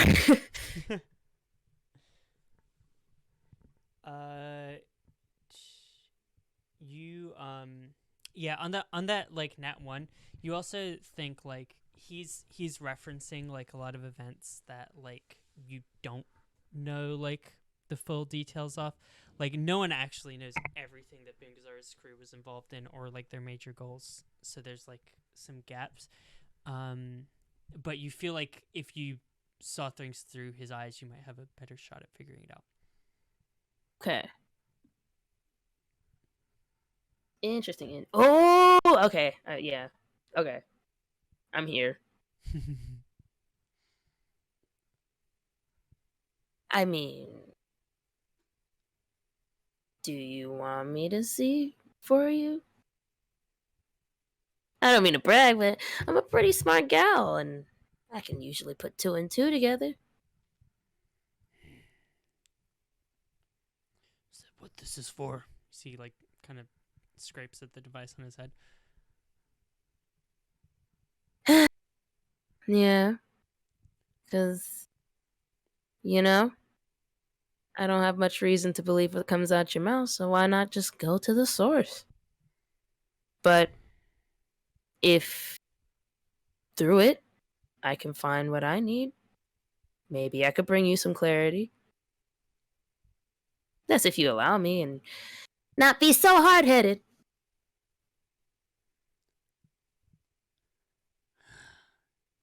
What do I have to lose, I suppose? Very true. It's, yeah, I mean, it's kind of a, kind of a freeing thought if you think about it. Alright, but I'll just warn you, there's a lot of bad shit up there. Trust me, it's nothing I can't handle. Okay. He does the ancient fucking Neil deGrasse Tyson meme of being like, like whoa, badass. Yeah, he sees his. Alright, hook me up, science lady. Yeah! Let's do it! Bet. Cool. Cool. You finish your work on the machine as he just kind of like sits there in contemplation. And as you do, you get ready to fire it up. All right. Are you ready? Yep. Don't say I don't warn you. Yeah. Shut up. You like turn it on with that. Yeah. Man, shut up. You see it powers up, and you watch, and you see he submits. He doesn't make any kind of saving throw. And just kind of like eyes shut. As you see like on the screen, you have it hooked up to like a bunch of like numbers and strings of code start to display to show that it's like peering through his like memories and stuff like that. Are you ready to turn on your end and hop inside? Definitely. Cool. You have a seat on your little rolly chair. Flip on the switch and zoom. You feel your kind of like consciousness being transported into this like dreamlight state, as like you would see like from the like third person view, you would see like Fouchette's body just kind of like go limp in the chair. As your vision just speeds up, and you fly into Fenris's mind. From here, you can see just like a whole kind of like gallery of memories, like spanning his life. In the distance, you can see the kind of like early childhood memories look to be like a blur. You see like a lot of like fire, a lot of blood. You hear like agonized like cries and screams and stuff coming from that kind of area. You can look off kind of like towards the teenage years, where you see like just a lot of like fighting and like getting into different scraps, and you hear just like police sirens, like and like these long stretches of silence behind like prison bars. You see like him as like a younger man from a distance, seeming having acquired his like lycanthropic powers. You see like a lot more ferocity, a lot more freedom, like running through the woods, attacking people, just like continued violence and bloodshed. His like later adult life, and you see him like working with like various gangs and stuff like that, and his like permanent like lycanthropy. And then you last see like the last few years where he's just been inside of a fucking bubble, inside of an orb, doing nothing for like years, just solitary. Damn. Well, that's depressing. Where does Is that- the ship float to? Okay. So we got childhood, lycanthropy, solitary, and then gang, right? Yeah, you got his like early lycanthrope years, and then you got like the gang stuff. If you zoomed in more, you could probably distinguish between like when he was a part of the Freaks gang and when he was part of Bungazar's crew. Where So do it's I up to, go like from what this? moments you want to see? Because there's also, I mean, there's probably an aspect of like curiosity to Fu as well, of wanting to like see certain stuff. Yeah, I'm not gonna lie. I wanted to see the early years. I wanted to see like, did That's he why- actually grow up like that's why I tough, or is he being a described him. fucking edgelord? that's why I put him on the table so you could fucking look at him if you want. I'm gonna make a trip over there. See if Cool. he's being an edgelord or not. Yeah, you go to his childhood. You see a scene. He looks to be like maybe like a 5 or 6 year old kid. You see him being like just like yeah, trigger warning, child abuse. Just like like him being like hit with like hot pokers. You see, like, he seems to have been raised in some sort of like orphanage type situation, and him being like branded repeatedly as like punishment for something. Just like his like cries and like screams. You also see here that he underneath all of it was actually like a human at some point, you know. Mm.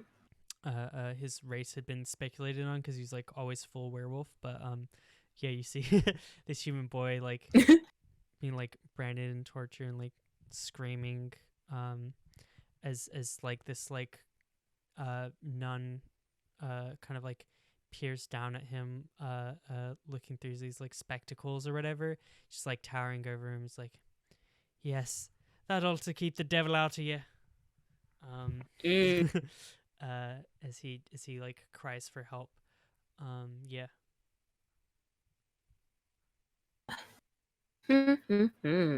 I see.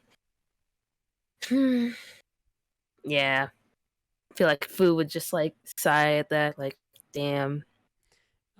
Yeah, you see other scenes of him like in his free time just like going out in the fields like chasing down animals. You see him like inspecting like animal corpses from a pretty young age and like you know like chasing down like birds and like rabbits and stuff like that, being able to kill them with his like bare hands and stuff like that. Oh, fun. Yeah. Okay. Bet. Is that the most I get Such out a of this? good reaction. Okay, bet. Is it, it's up to you. Whenever you're done looking, I'll stop describing things. Okay. If you want to go, you can also be like, I want to go forwards, I want to go backwards. You know what I mean? Yeah. Oh God, so many options. Too fun. Okay. Hold on. You like to? I think I see what I needed to see with the childhood. Mm. That's pretty standard orphanage stuff. Hmm. Oh, he didn't have the lycanthropy at this point, right? Yeah, he looks to be like just a human kid all the time. Kind of scrawny, pretty fast. Okay. Doesn't look like he's getting enough meals. I get that. There's lots of like go to bed with no supper.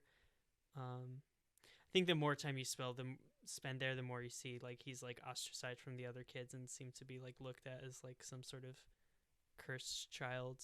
And the people who run the orphanage are very like, you know, stay away from him. Am I able to see why they were calling it devil? Like what even?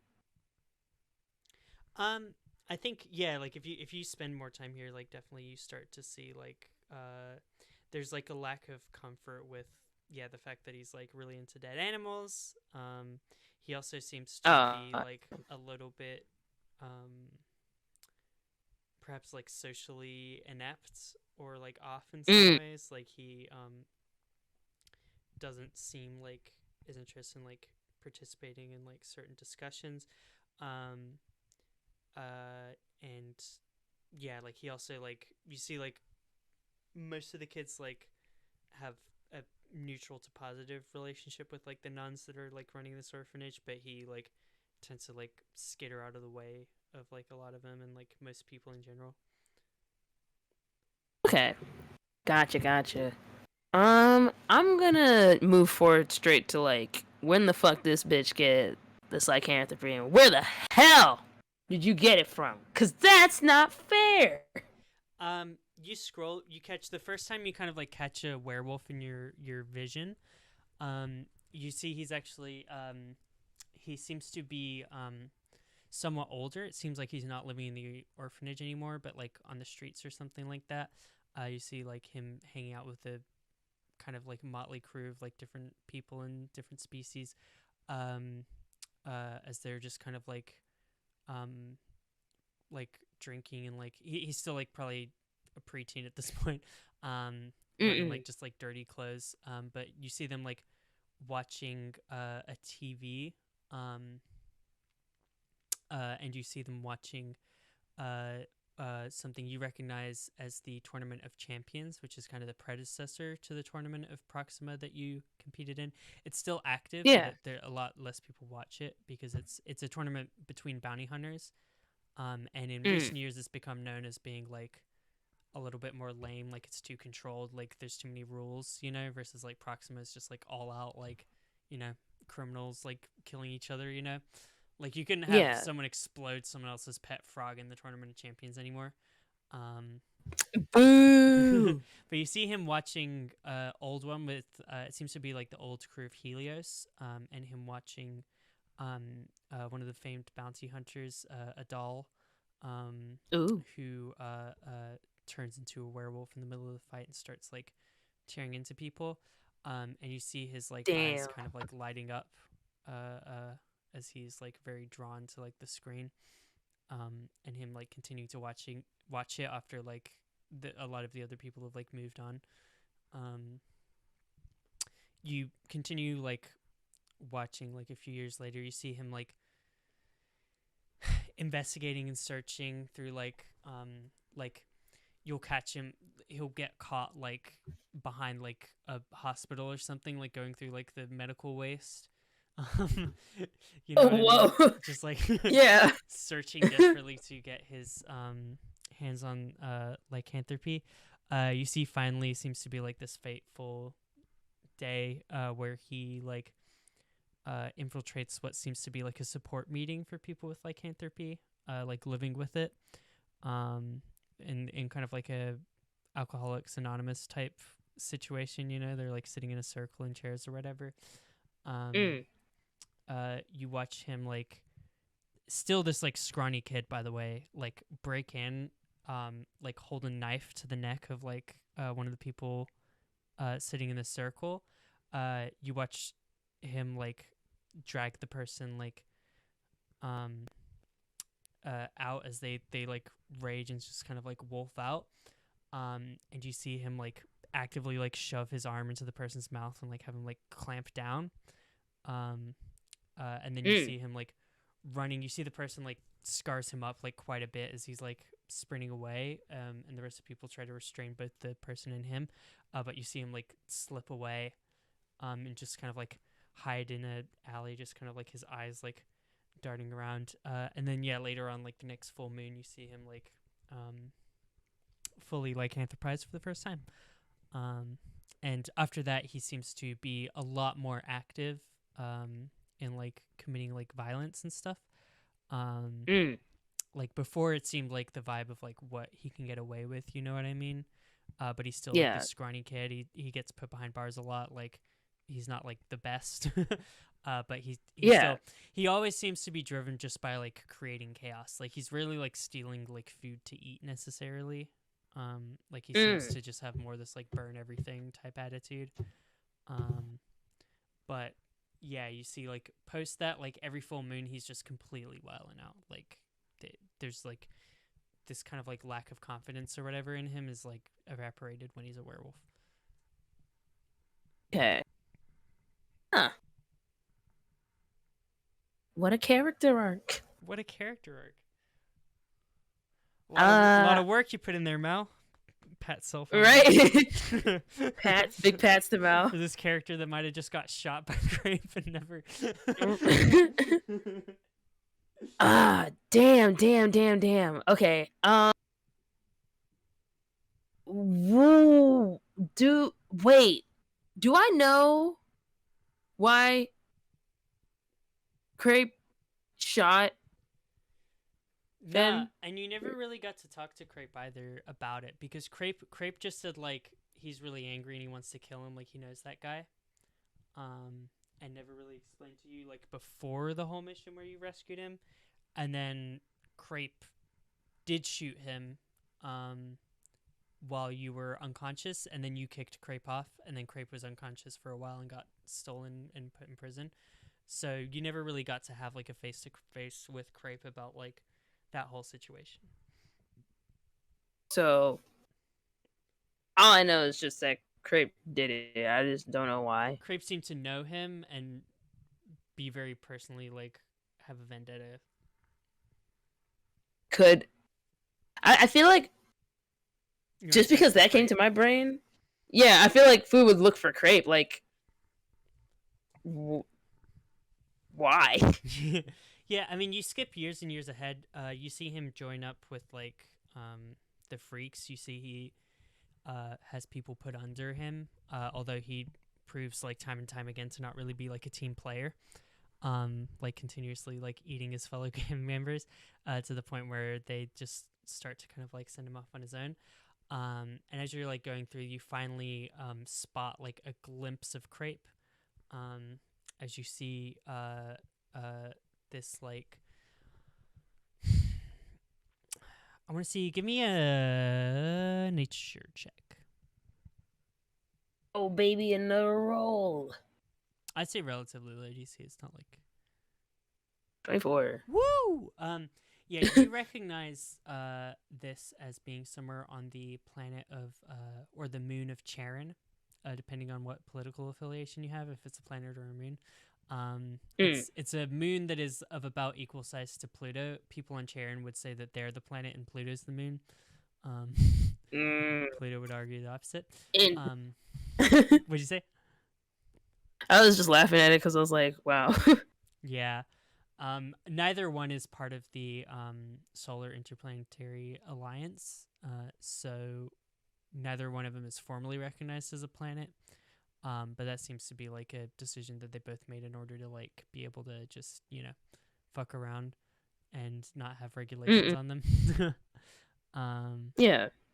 But yeah, you see, you recognize the environment of that immediately, as you see Fenrir's like approach like by himself, this like camp that seems to have been established, and you see this like you know, like modestly kind of like lavish, like kind of like headquarters of some sort of like mafia operation. You see there's a lot of lizard folk, which are like these taller like green lizard with like big kind of like frills and stuff. Like they have like Yeah. the kind of, you know, dinosaur things that come off their back rather than being like a small little lizard like kobolds are. Yeah. You see several of them in cool kind of like get up. As well, Real just quick, kind of now, like a variety. is the Yeah, stream go still going? ahead. Oh my fucking god! Just to double check. I just, because at one point I was like looking at the screen. I was just like, oh, It should be going. The timer is still ticking in the top corner. okay. Interesting. I don't know. Ooh, From should I have hit the my record end- thing? God, I don't want to fucking lose don't- this. I don't want to lose this because I don't want to re-explain it. No, no, I got you. Let's see. I'm pulling up twitch.tv/thefreakzone right now.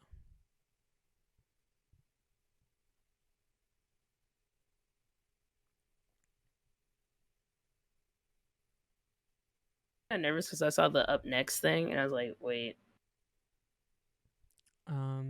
Okay, it looks like we're still there. I'm nervous because I saw the up next thing and I was like, wait. Okay, we're still there. Okay. Oh, Sorry, that was Wag said my- we're still there. Thank you so much, Wag. Okay, sorry, I panicked. I was just I- making sure because you were giving a big explanation. I was like, wait. I appreciate that so much because fuck me, if it wasn't there, I would be so upset. Okay. Continue. Okay, yeah. Yeah, you see him like go through at night and start waking up. There you see there's also like goblins, bugbears, different people in this crew. Him like wake up and start systematically like murdering them. Some of them while they're sleeping, some of them like get to their feet and like fight him off. Damn. You see he like you know, claws his way up and up and up through the house.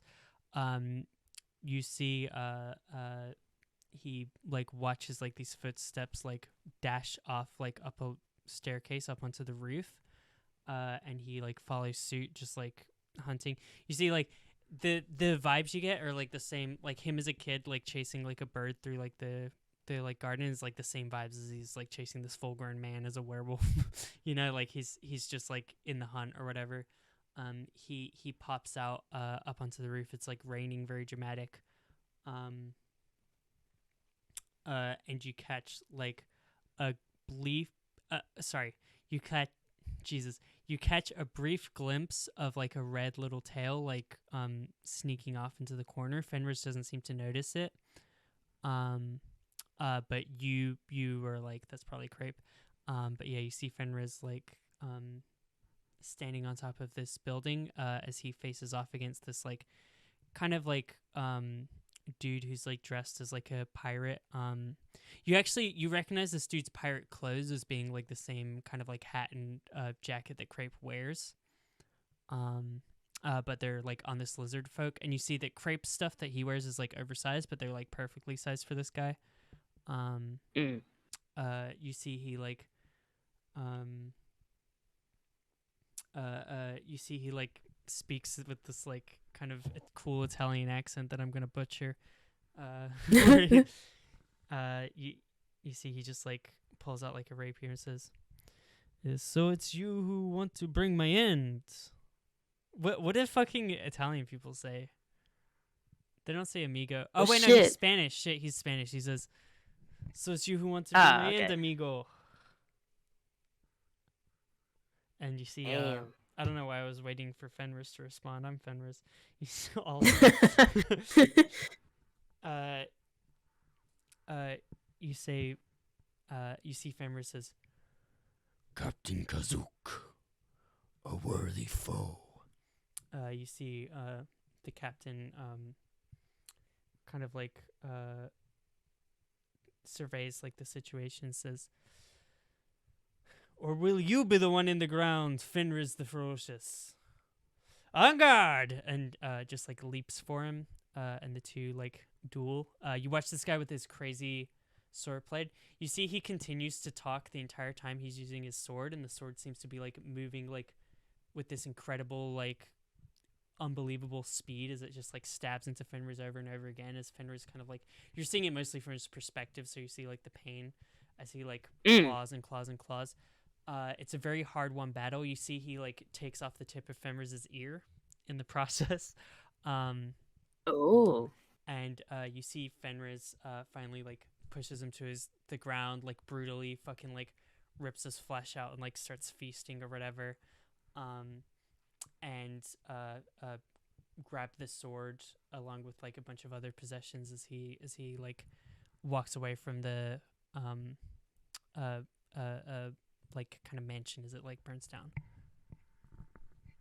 Oh, okay.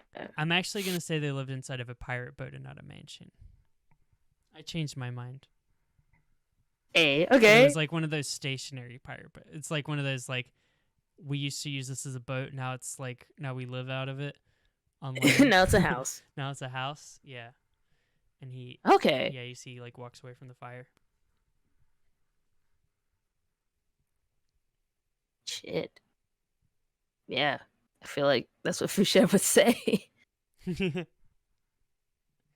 All don't right. get to see Crepe's reaction because you didn't see, because Fenris didn't see that. Like Fenris barely caught a glimpse of him at all. Okay. Gotcha. Had he seen more of him, he would have fucking killed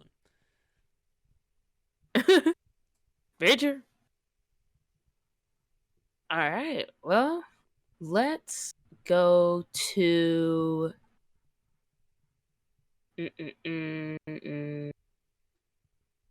Let's. I want to see if I can like peek in on like anything that sounds like planning information. Like if I hear treasure, if I hear Planet X, if I hear. Yeah. Okay, cool. You go a little deeper into things. You see him joining up the crew, making the deal with Helga. You see him going out and like doing the same shit but even more. You know, at this point, all this time he's like still going like in and out of werewolf, but then there seems to be a point where he stops going in and out of werewolf and starts being a permanent werewolf. I don't know if you zoom in on that at all. Oh, what the fuck? Like, how did you do that? Yeah, you see him having like one of these conversations with Helga. You see the two of them like walking like through gardens. You see this is like one of the few times he's not like actively just like fighting or just kind of like sleeping. Like Yeah. like he rarely ever is having conversations with anyone. You see them like walking through the gardens of some like give me another nature check.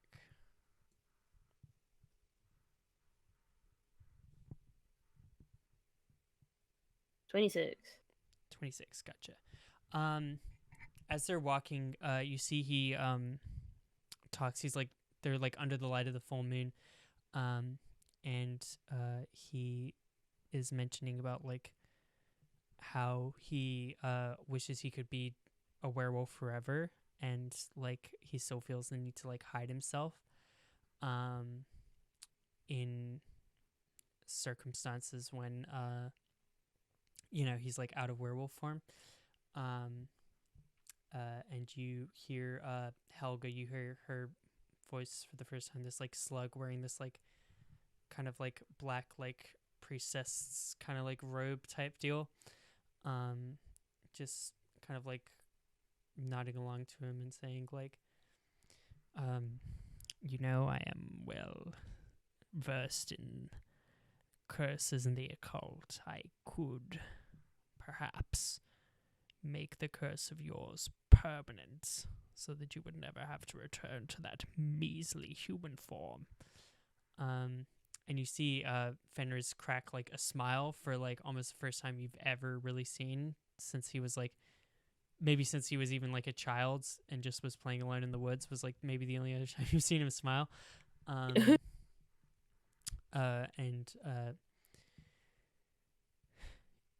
You see he just is like, That would mean everything to me. and you see her like nod and say, "It shall be done." You see they reach a certain point in their walk, and as they're walking, you start to recognize the environment of Europa, which is one of the moons of Jupiter.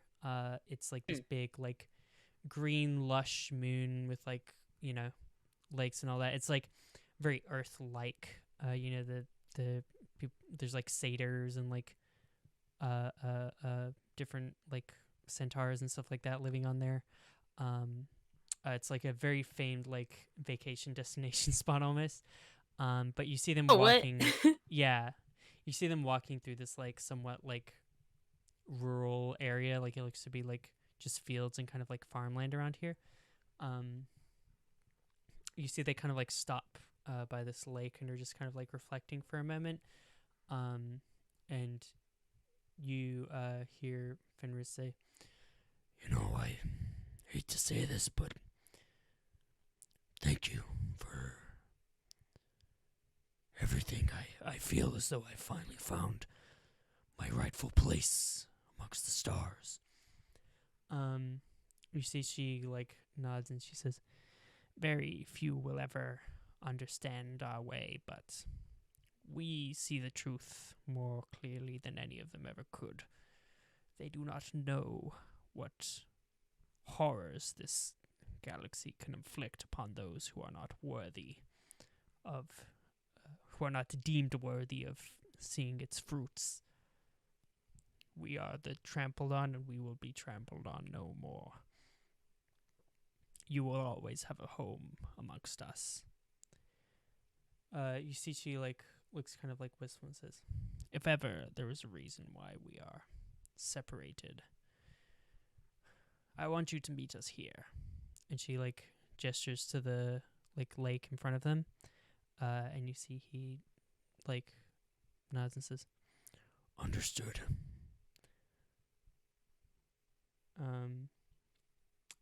And yeah, they just kind of like spend a moment looking at the shore, giving you plenty of time to like analyze the thing and like hurriedly pull out like a notebook and start fucking sketching. Really? And yeah, that's kind of how that memory ends. Okay, bet. All right, got some with that.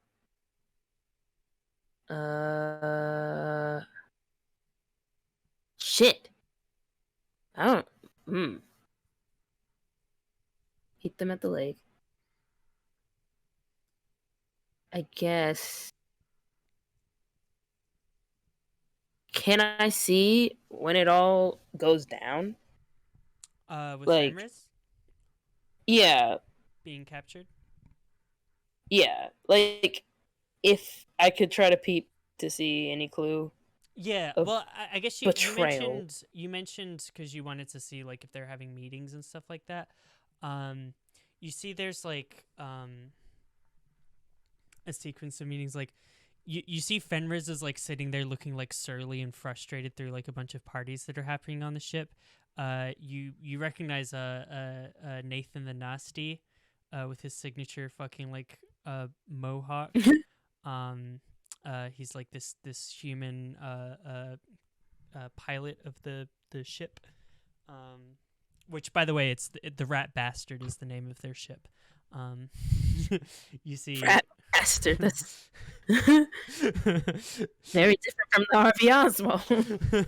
you see, him constantly having these like big drinking parties with all the other like minor members of the crew that are constantly like rotating out. Him being like, to Boongazar and to the treasure, yeah, and like they all fucking like, "Way!" And are having like a jolly old time. Like you see, Boongazar seems to like smile at the chaos, and like drink out of like this big chalice or whatever, and just kind of like act very like erratic, you know. Sometimes he'll be joining in, sometimes he'll be sitting down. Sometimes he'll like he'll like get up periodically and just be like, let's send someone out of the airlock. And they'll be like, yeah. They're like playing spin the bottle to see who they're gonna fucking send out into space. Damn. You see, Helga seems to be pretty withdrawn or like not present for these. Like she kind of shows her face at the beginning and then goes off to her room. After which you see like Nathan like calling her a bitch. Ooh. Ooh. You see, but yeah, Fenris is usually looking surly, like sitting in the corner, or he'll retreat to his room, or he'll just like randomly attack and like maul. Like if anyone like bumps into him during the festivities, he'll just like tear into him. And then everyone else will go, whoa! As one of their friends dies. Whoa there, bud. But yeah, during these you hear like a lot of like celebrations about like how they're all gonna be filthy rich with all this treasure. And you see like occasionally if some of them get like too carried away with like talking about what they're gonna do with the treasure and stuff like all the money and riches. You see Boongazar will like interrupt them and be like, that's not what it's about. It's about taking them all down. This treasure's for one purpose. It's all mine, just like all of you. And we'll like put people in his place, kind of. So Boongazar does not share in like fantasizing about like riches and stuff like that. But it seems a lot of the others do. Like while they're not around him, they'll occasionally talk about betraying him while they're not around. Fenris just seems very apathetic to all of this talk. You do see Fenris occasionally like depositing shit in like the treasure pile. She's just like this insane collection of like magic weapons and like artifacts and gold and all this shit that just like grows and grows and grows and grows. Yeah. But yeah. You see, Helga is like infamously like often in her like room on the ship. She has her own like kind of like quarters where she seems to be doing occult stuff. Fenris is like almost never brought in there. Even the night where they do the ritual in order to like make his lycanthropy permanent, it's done like in his quarters and not hers. So yeah, there's not a lot, but it seems like she is constantly like plotting stuff in the background. But yeah, Mm. I don't know Interesting. if there's any questions that are unanswered. I can let you know if they're answerable by Fu like looking around. Because I feel like Yeah. you also asked another question. I forgot what it was. Fact. What was it? Let's see. There was like the meeting stuff. Trying to look for any hints of betrayal against him, just so I could give this dude an answer. Yes. Yeah, you see, at a certain point, there's like increased talk about like, the big day where they're finally going to use the treasure. These terms are incredibly vague, and you don't know what the fuck anyone is talking about. Just the treasure is about to be used. Um, as like heat continues to get on them. You see they've like recruited a fleet at this point. There's like other spaceships flying around with them. People are still constantly rotating in and out. You see there's like a day where Fenris is asked to help basically scoop all of the treasure into like this like chest that Helga has like built. And you see this like dark like occult looking chest that Fenris is just like pushing like gold and weapons and all this kind of shit inside of. And at a certain point, you see after they've put everything in, Helga like closes the chest shut, and you see it like glows like this like red kind of like aura and like automatically locks by itself, and this like black kind of like spooky smoke comes out of it, and you see just like this demonic chest that everything is being kept in. This like big kind of pentagram appears on top of it. Damn. Okay. Demon chest. You see the next day, Fenris is told, ordered by Helga to go. They have this like mission that they want to go take care of on Jupiter, which turns out to be the mission with like killing the politician's son that got him in all the hot water. You could make an insight check on her there if you'd like. Yeah.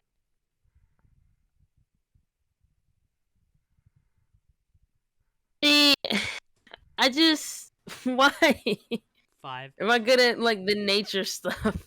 Well, I mean that's intelligent to be fair. Yeah. Yeah, you look at her to try and get a read. This entire time she plays her cards very close to her chest, is not very emotionally reactive to stuff. People constantly like hurl insults at her, like she almost seems to be like the punching bag of the ship sometimes. Especially Nathan seems to have like a real vendetta. We'll just call her like a bitch and a slut and all this kind of like insane shit. But she just like never reacts to any of it, just like takes it all. So yeah, it's like very tough to get any kind of like an emotional read out of her. But you see that she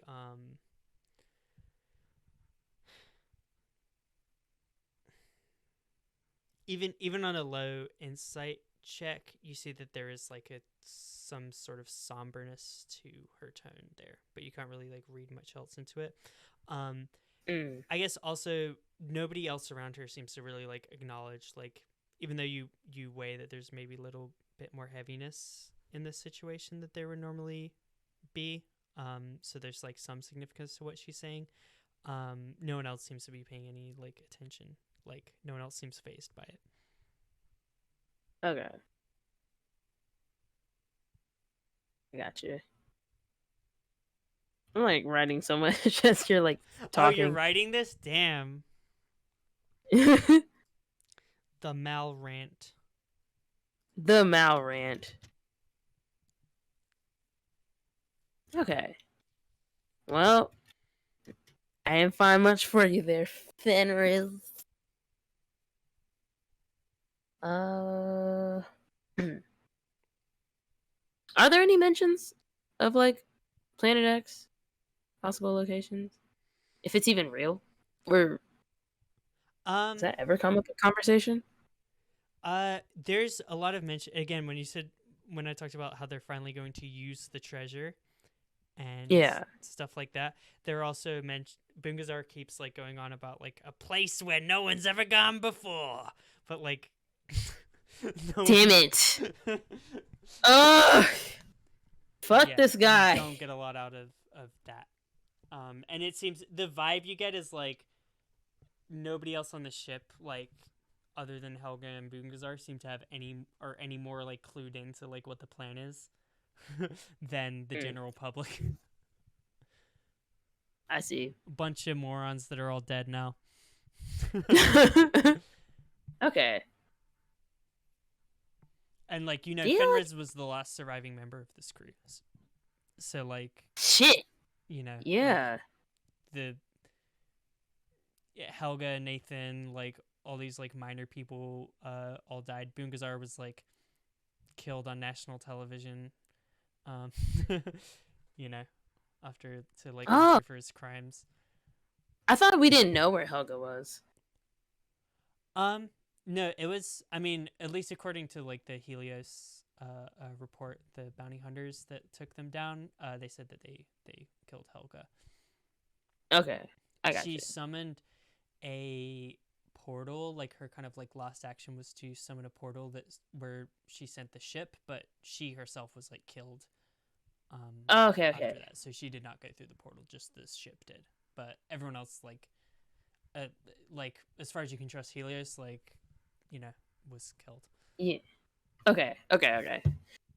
Damn. Okay. Damn. That's sad. I don't know why that's hitting me right now. That's really sad. Okay. All right. If I'm not mistaken, I feel like that's all I needed to see. Yeah, I mean, like after that, like you pretty much know what happens. Like, there's the thing. He gets caught, and then there's just like a long period of solitude. Yeah, I don't need to see this dude in solitude. All right. How do I go back? You make a you put your hands up in the air like a kid that wants their parent to take their t-shirt off for them and they don't know how to yet. And you see you just up and away, and you go out of the. Excellent. Amazing. Science at its best. Okay. Damn. Wow. I just see Fu like waking up, like eyes wide. Oh, is he up? Yeah. You see, like, after you pop out, you see he like opens his eyes, and he says, "You find what you need." Much of it as I could possibly get. Yeah. I gotta be honest. I tried to look into the whole betrayal thing, and even as an outsider, I can't really tell for sure. But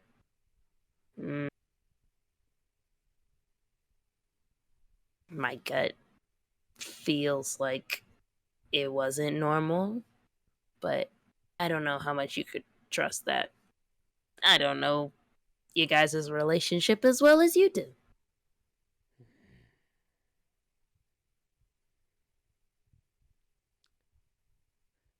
She,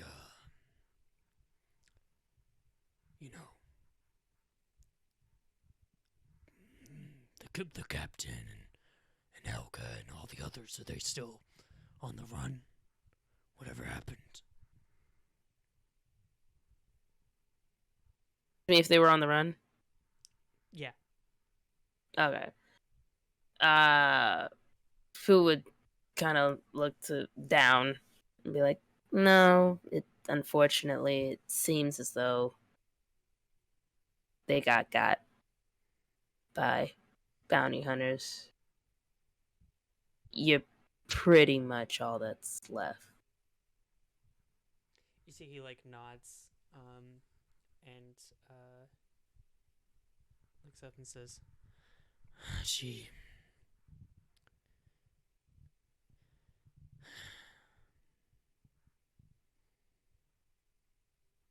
I mean,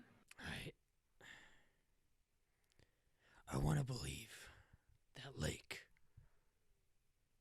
There's something waiting for me. Even if she set me up, even if she was the one who made me go through all of that, I have to know. I have to know what's at that lake.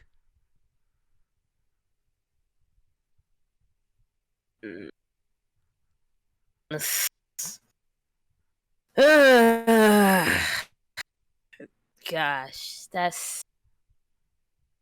I am curious.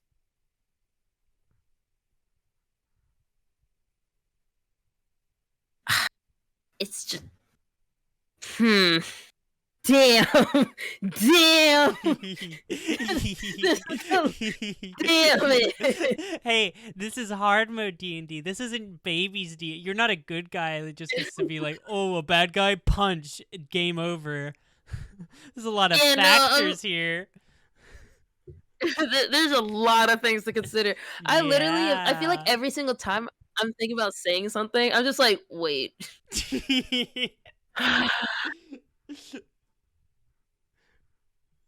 Okay.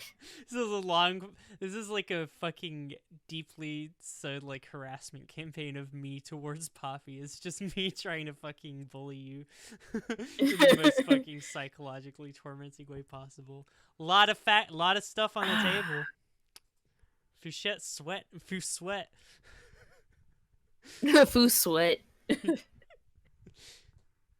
I do be foo sweating.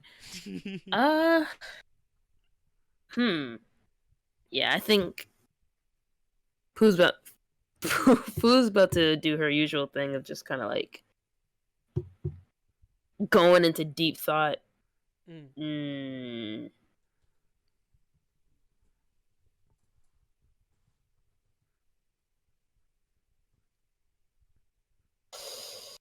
Shit.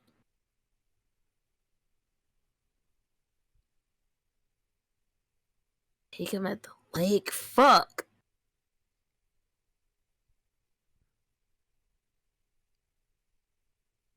God damn it. I gotta be honest. Give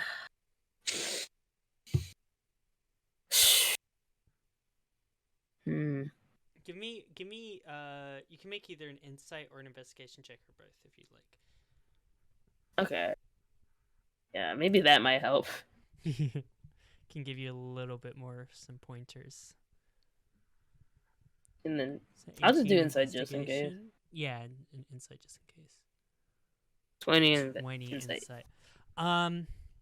Insight, you do like stepping back and looking at the whole picture, you do think that like what Helga said by the lake, you do take it to be pretty significant. And you get the vibe like she seemed to, like, as much as Fenris appreciated her, she seemed to appreciate him as well. Like there was, of everyone on the crew, there seemed to be like more of a shared understanding between them, and a, like just less of like this like insane chaos vibe. They were both kind of like the odd ones out, even though like between them and like Nasty Nathan, they did make up the big three that followed Boongazar. So even though the two of them were technically like the top, like they were also still kind of like outcasts among the crew. But yeah, you think overall like she did care about Fenris, and that those words about like to meet back up with him held weight, as well as or for him to go back to the lake held weight. so that she would. You think like even if she did, you're not sure if she intentionally set up Fenris or not, but you think that she would have wanted the best for Fenris at the end of the day. So you think that holds significance. You also like think back, and just think to like the broad vibe of the entire mission, and the just kind of like reflecting on the like death cult nature of it all. Like there was really like there were no promises of success or glory. There were no promises of like we're all going to retire and be rich once we get a certain amount of money. There's no promises. There was no pretense of ever splitting money with the crew. It was just like following this charismatic leader into like oblivion. You watched her seal up all the treasure, and like, so you think about the nature of that and like, what did Helga like want out of this? Like, was it just to like leave the treasure in the middle of nowhere for nothing to ever be found? You know what I mean? Or even like what Bungasar would want with that? Like, what was their motivation? Just to like take a bunch of important stuff and hide it forever? What does Fouchette think about their motivations right now? If she just had to guess, and I can add to it with investigation, that your investigation check there. I think Either Bringazar or Helga or both. Because I Fenris think- is transparently murder, and Nasi Nathan is transparently getting money and pussy.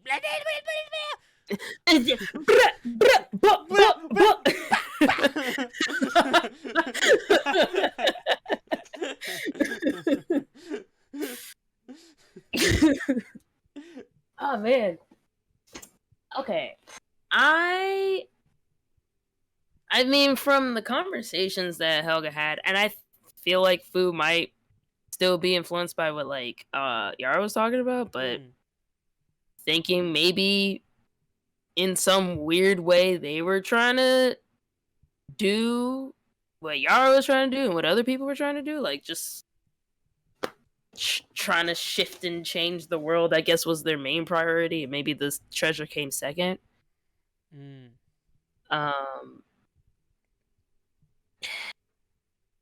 As to what it was they wanted to change, I mean, for Helga's a little bit like better, like maybe a similar change of the status quo sort of thing with that speech.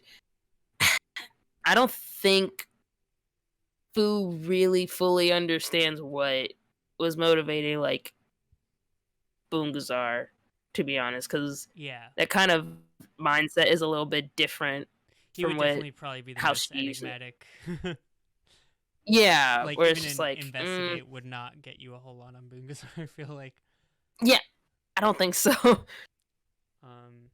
But yeah, Helga. I definitely think. You think about change.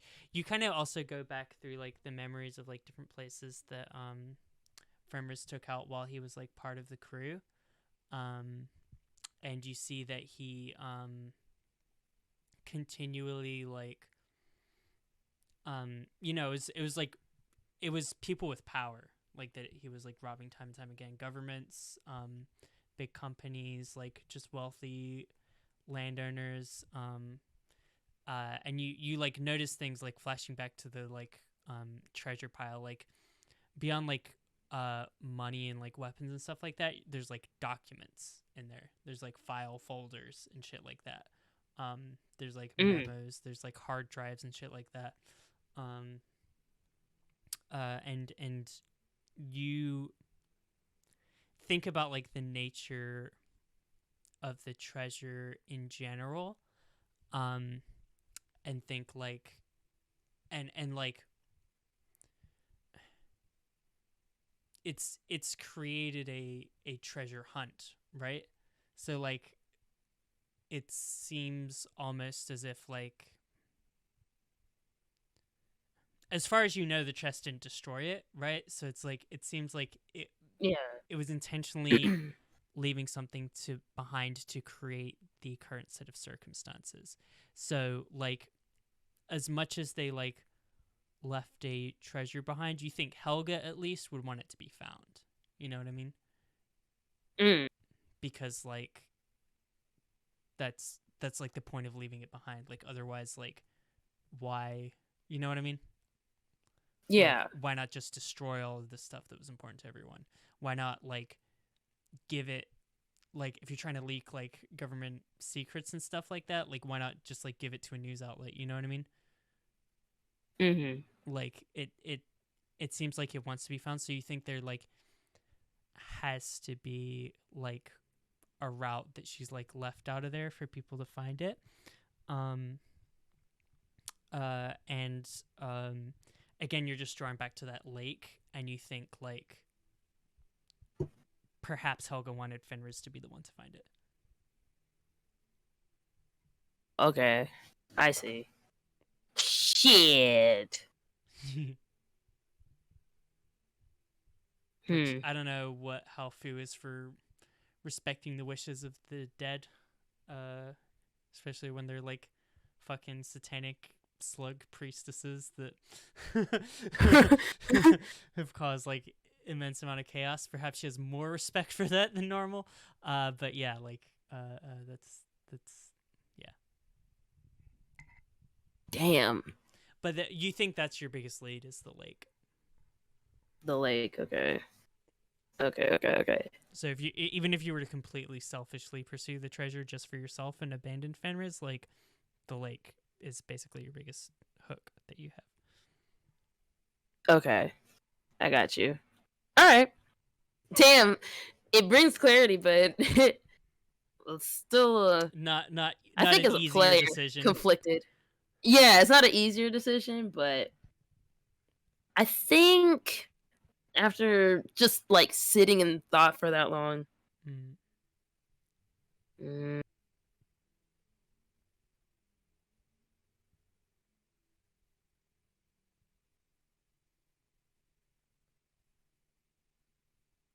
Hmm.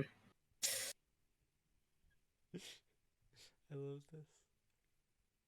I feel like I understand.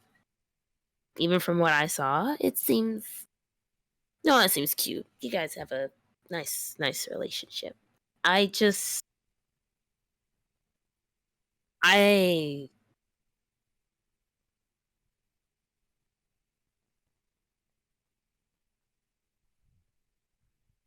it's not mm,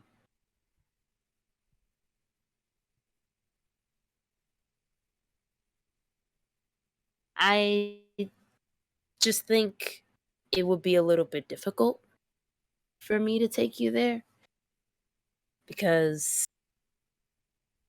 well, it does seem like you may have affected one of my crewmates. If you get my drift.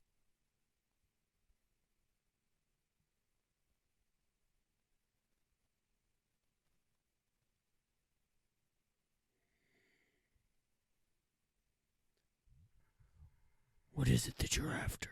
The treasure? It really is what I'm after. It's the biggest thing.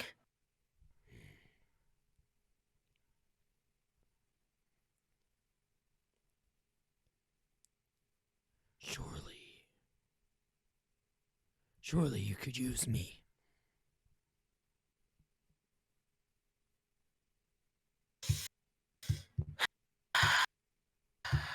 Ah, The Goliath man. He is tough. That little lizard. The big Goliath man. He's tough. The little lizard can inflict a lot of damage. But that he can. at the end of the day, none of them hold a candle to someone like me.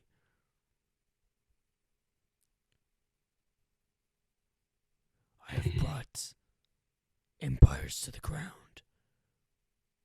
Single-handedly.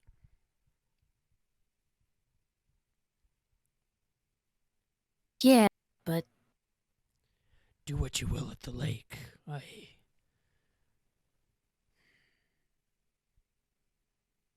have no control over that, but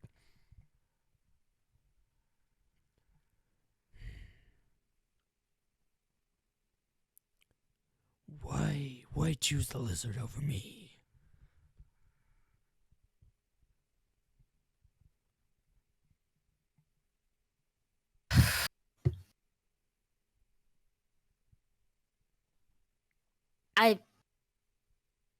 I guess just kind of seeing into your head a little bit that it's gonna serve me better in the long run to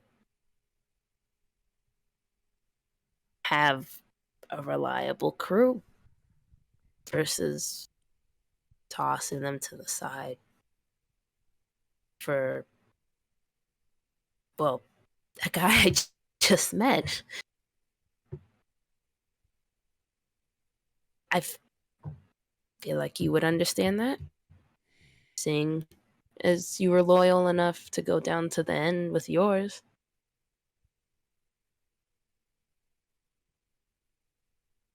I mean, why go as far as you did for a guy that never told you what he was trying to do? You know, you just took a whole leap of faith, actually, literally to the end. That goblin may have been captain of the ship, but I served the Dark Priestess Helga. She was the one who allowed me to do the things that I wanted.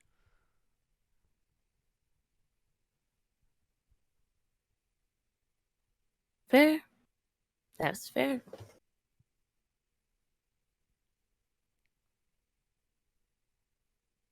And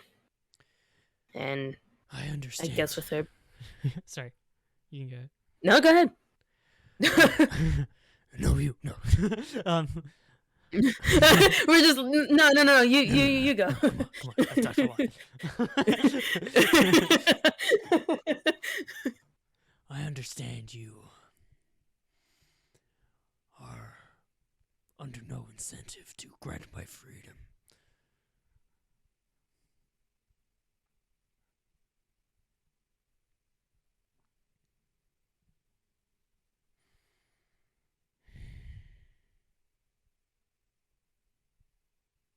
Just am genuinely curious.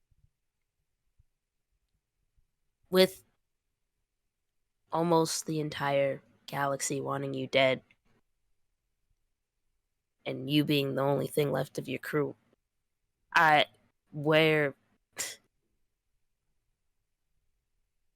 what do you have to keep going at this point?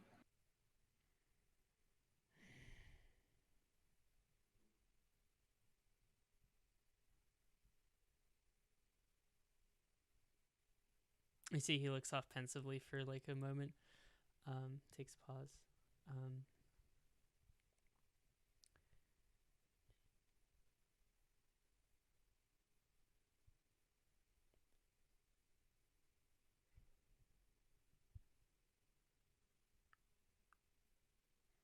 You see, he looks back and he says, All that time spent alone. I think somewhere in my heart I grew weak. I accepted that I will never be the one to get my revenge on this galaxy. As much as I would like to spit in the face of the very gods who brought us all here,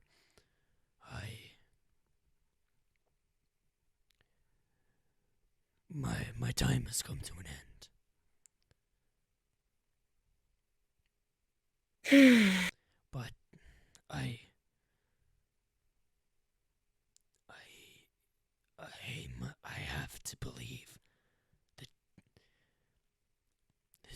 she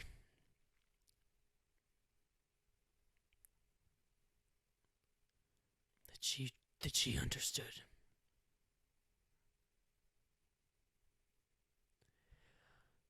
All I can ask is just a chance to live out whatever she had planned for me. Perhaps what I saw was a curse was in fact a way of keeping me safe. Now that they have all fallen, it is up to me to carry out her will.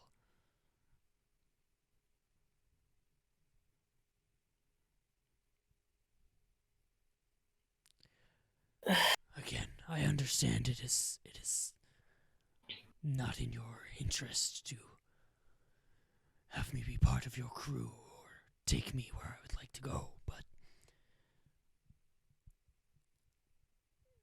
if you go to that lake and if you find anything that was meant for me, I just ask that you let me know. And if you can find it in yourself to let me do what she wanted done.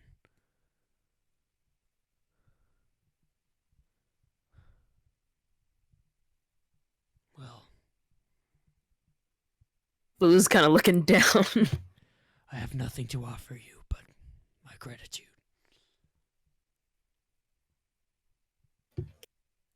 Man.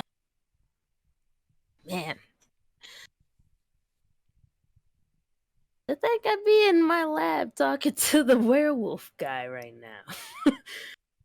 Ugh. You know,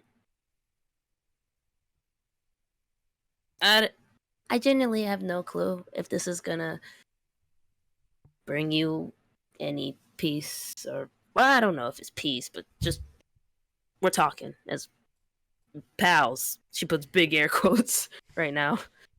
But that resentment that you and Helga were talking about, I feel like I get that. No, I don't feel, I know that I get that. And I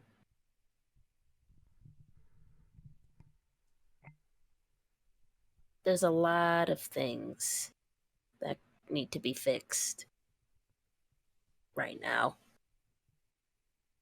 I couldn't I if I went into the whole explanation of it, you probably would wish that you didn't have to hear it or have another life to hear it out, but I don't think it's going to end with you. But if you can understand why I do it, just know that I hate to say it, but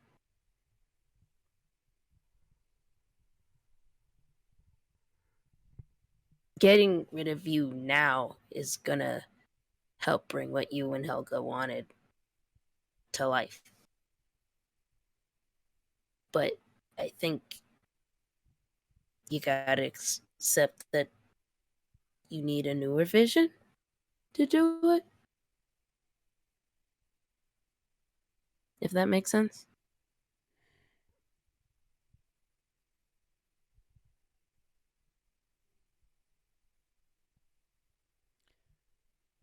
I wish you the strength to do what we could not.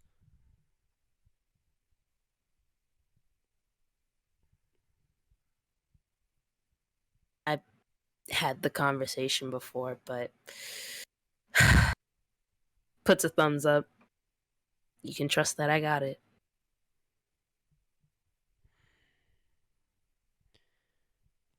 I killed countless people in my time. I don't know that it brought us any closer. I can only hope.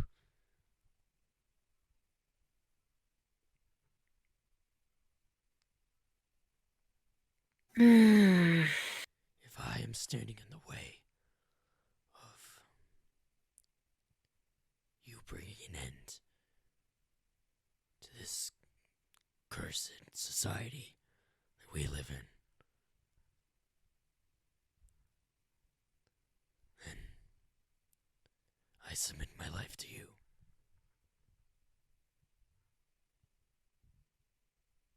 Who's gonna put her hand up against the case and be like, "Thank you for understanding."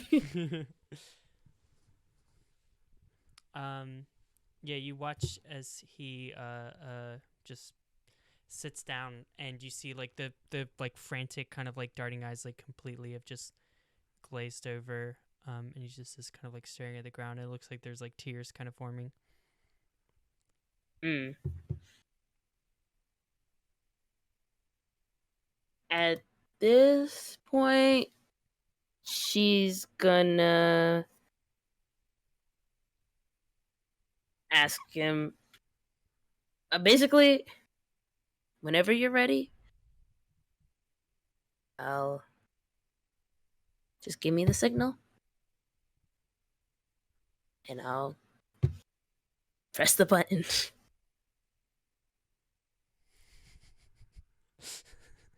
Which of course all cylinders come equipped with. I mean, I had an idea of what Yeah, I no, would no. have. I'm just laughing. Like I never want to discourage you from improvising what buttons you have in your lab and what they do. It's just funny that you have one. Yeah, you see he sits in silence for like a little bit longer. And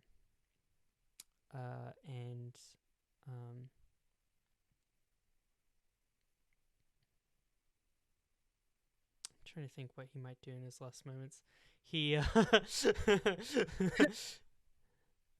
um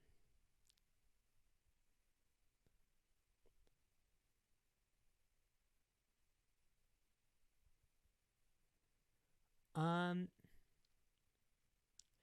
you see that he carves a symbol into the um bottom of the cylinder with his one of his claws. You don't even need to roll a religion check to recognize it. You recognize it as the symbol of the goddess of Earth, Gaia, Mm. an old goddess who is said to be dead, as Earth is, you know, the atmosphere is fucking destroyed. It's just like radiation everywhere, mutants and monsters and shit like that, and surface is uninhabitable. So people are now living on the Gaian ring, which floats above it. A lot of people think that Gaia herself is dead, but you know, just one of the old religions of Earth you would recognize. Yeah. Yeah, you see him carve the symbol, and you recognize like that being everywhere from like back in his days on in the orphanage growing up. Yeah, you see he just like carves a symbol in there, and then he looks at you and like gives you a nod of like I'm ready. Fouchette would nod back and then press whatever random buttons, and I could imagine like just these two small tubes that come in and release just a carbon monoxide into the thing, the tube. Silvered carbon monoxide. Silvered carbon monoxide. God damn it! I forgot this motherfucker. That'd be really funny. Uh, Silvered air. Silvered air. Yeah. You release it. You watch as he just begins to like cough, like one after the other, and then just kind of like slump to the side. You like leave it for a few moments as kind of the tube fills up with gas, and then like as it kind of drains it out, you just you see lying on the floor the dead body of the last surviving crew of the rat bastard. Gotcha. That Sai was in character. What do I do now? What do I do with his body? You hear a ruckus outside of the lab. Oh, shit. God damn it. Rushing, opening the door, hopefully. You open the door, and that's where we're going to end our session for today. Thanks, everyone, for watching. I hope that we catch you soon. Yeah. And hey, as they say in Cowboy Bebop, you're going to carry that weight. Okay.